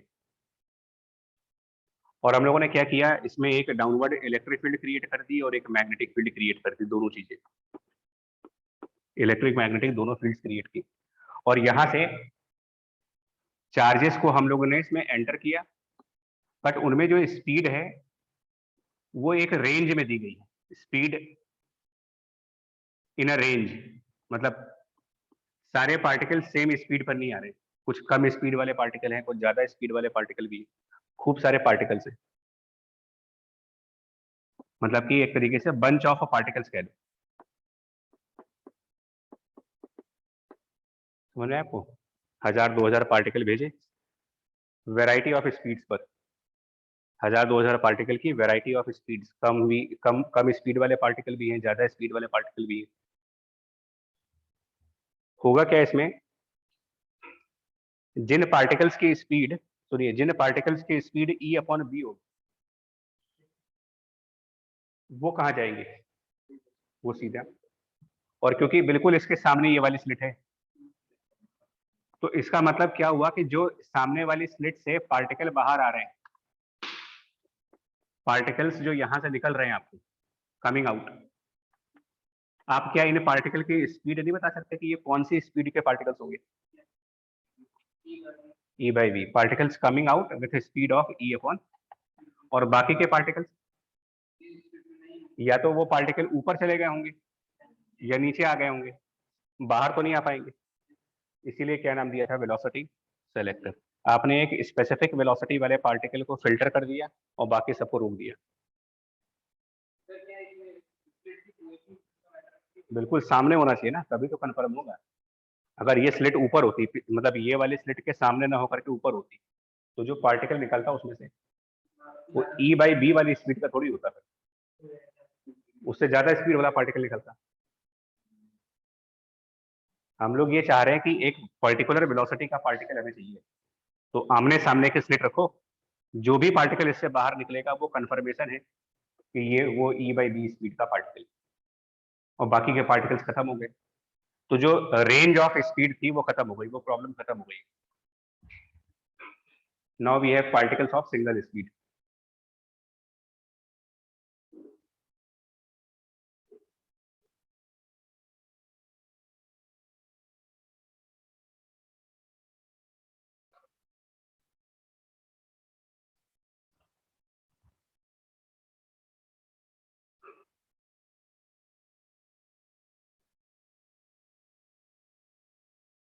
नोट कर लिया?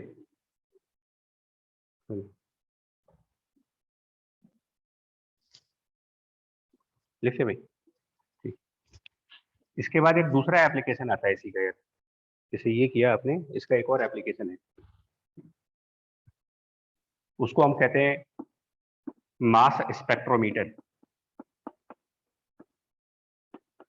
ये आइसोटोप्स को आइडेंटिफाई करने के लिए बनाए गए हैं। और ये मत समझना कि ये थ्योरी वाले आर्टिकल, एक्चुअली न्यूमेरिकल भी यही बनते हैं, जो थ्योरी है वही न्यूमेरिकल्स में पूछी गई। इसमें क्या काम करते हैं, पहले यहां पर एक वेलोसिटी सेलेक्टर लगाओ। पहले हमने एक वेलोसिटी सेलेक्टर लगाया, उस वेलोसिटी सेलेक्टर में इलेक्ट्रिक फील्ड E है और मैग्नेटिक फील्ड यहां पर B है।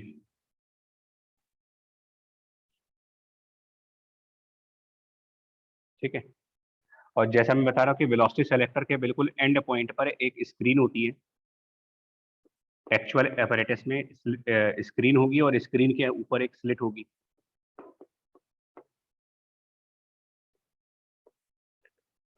और स्लिट से कौन से पार्टिकल बाहर निकल रहे हैं अभी पीछे समझ चुके, ये बताने की जरूरत नहीं, ध्यान रखिएगा। वेलोसिटी सेलेक्टर वाली स्लिट से जो पार्टिकल बाहर निकल रहे हैं उनमें स्पीड कितनी होती है, E/B। अब हमने बिल्कुल इसके बाद, वेलोसिटी सेलेक्टर के बाद हम लोगों ने एक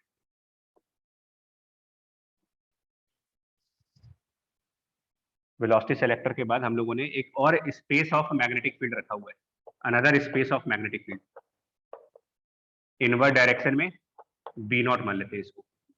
यहाँ पर कोई इलेक्ट्रिक फील्ड नहीं है, मतलब पहले हमने इलेक्ट्रिक और मैग्नेटिक फील्ड दोनों रखी थी इनसाइड द वेलोसिटी सेलेक्टर, उससे जब पार्टिकल निकल गए अब हमने उनको एक मैग्नेटिक फील्ड में भेज दिए, मतलब इसके सामने एक और स्लिट डाल दी। 3 स्लिट्स, देखो 3 स्लिट्स होंगे, एक तो यहाँ पर एंट्री वाली स्लिट होगी, पूरा सेटअप ऐसे बनता ही है। पहले तो एंट्री स्लिट से जो पार्टिकल आए थे उनमें स्पीड में वैरायटी ऑफ स्पीड, मतलब बहुत सारी, एक दो स्पीड नहीं, कई सारी स्पीड थी। लेकिन इसे दूसरी वाली स्लिट से जब बाहर गए तो फिल्टर हो गया, फिल्टर होकर के कौन से पार्टिकल बाहर आए इसमें से, जिनकी स्पीड E/B है। उन फिल्टर वाले पार्टिकल को आगे एक और मैग्नेटिक फील्ड में भेज दो। अब ये क्या, कौन सा पाथ फॉलो करेंगे, और हम मैग्नेटिक फील्ड के परपेंडिकुलर भेज रहे हो, सर्कुलर मोशन करेंगे किधर की तरफ, ये हमेशा क्वेश्चन आएगा। सर्कुलर मोशन जब भी करेंगे तो ये क्वेश्चन हमेशा आएगा कि ये एंटी क्लॉकवाइज जाएंगे या क्लॉकवाइज जाएंगे। पॉजिटिव चार्ज मान लेते हैं फिर से एक बार, एंटी क्लॉकवाइज। फिर फोर्स का डायरेक्शन देखोगे, यही से लेक्चर स्टार्ट किया, तो ये पार्टिकल ऊपर जाएंगे या ऐसे जाएंगे। और सुनिए, ये जो डिस्टेंस बनेगा ना, ये जो डिस्टेंस बनेगा यहाँ पर, ये डिस्टेंस डायमीटर हो जाएगा, और ये आधा ही सर्कल कर पाएंगे, पूरा सर्कल नहीं कर पाएंगे ये। क्यों? इधर फिर मैग्नेटिक फील्ड नहीं है। अब हम लोगों ने जो आधा सर्कल किया होगा उसमें ये डिस्टेंस, अगर हम d मान लें कि ये डिस्टेंस हमारा d है, मतलब d डिस्टेंस पर गए वो, तो ये बेसिकली डायमीटर नहीं हो गया इनका। तो इसके लिए क्या फॉर्मूला लगाएंगे, डायमीटर मतलब 2 टाइम्स ऑफ रेडियस, और रेडियस का मतलब m into V upon Q B. इसमें कौन सा b रखेंगे? नहीं, b जो रखे मैग्नेट, और v की जगह क्या रखेंगे? v, वो जो वेलोसिटी सेलेक्टर से निकले थे वो E/B है, उसमें वेलोसिटी सेलेक्टर वाली मैग्नेटिक फील्ड होगी। यानी कुल मिलाकर के ये डायमीटर बनेगा 2mv/q b0, और v की वैल्यू रख दी जब E/B। नीचे 2 मैग्नेटिक फील्ड्स हैं, एग्जाम्स में बड़े कंफ्यूजन होते हैं, अगर पहले से नहीं समझा होगा तो बड़ा मतलब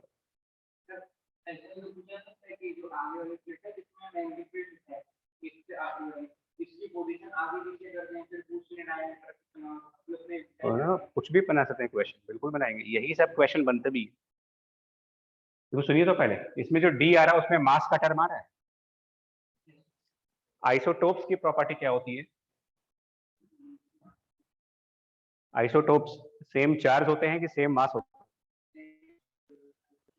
आइसोटोप एक पार्ट, 2 आइसोटोप्स है, अगर सेम मास होते हैं, चार्ज डिफरेंट होता है।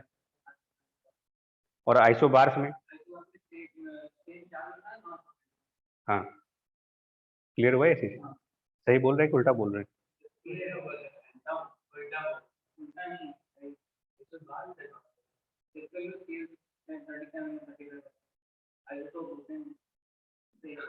देख लो, देखो, हाँ चेक करो आइसोटोप्स में क्या होता है।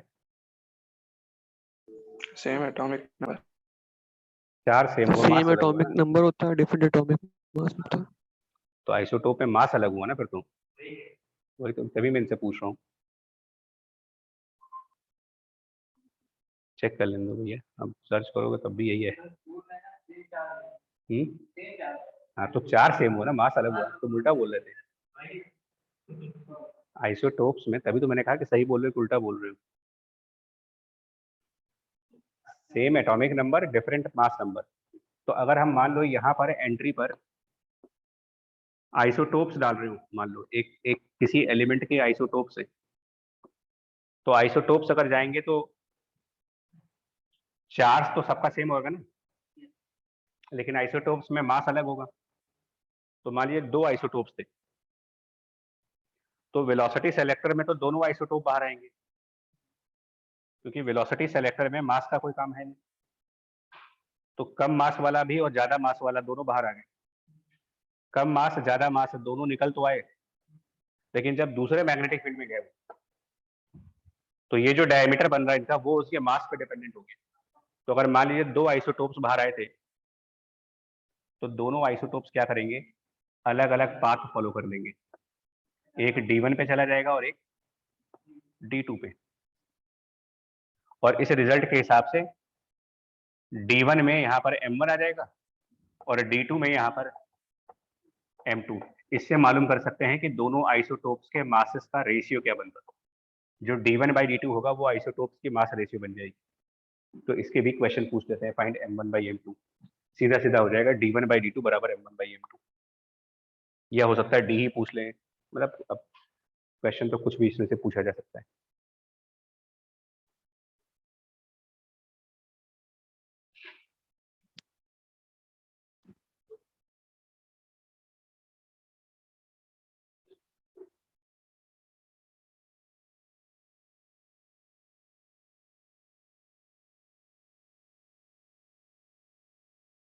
एक्चुअली वेलोसिटी सेलेक्टर आइसोटोप्स को फिल्टर नहीं कर पाता है।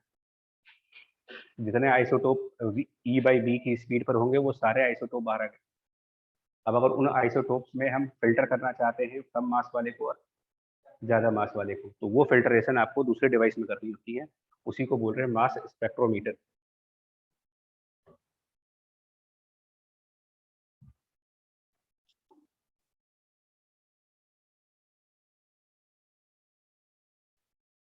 ठीक है, तो भी आज तो इतना ही रखेंगे, अब इसके आगे अब इसी को कंटिन्यू करेंगे अभी कल वाली क्लास में।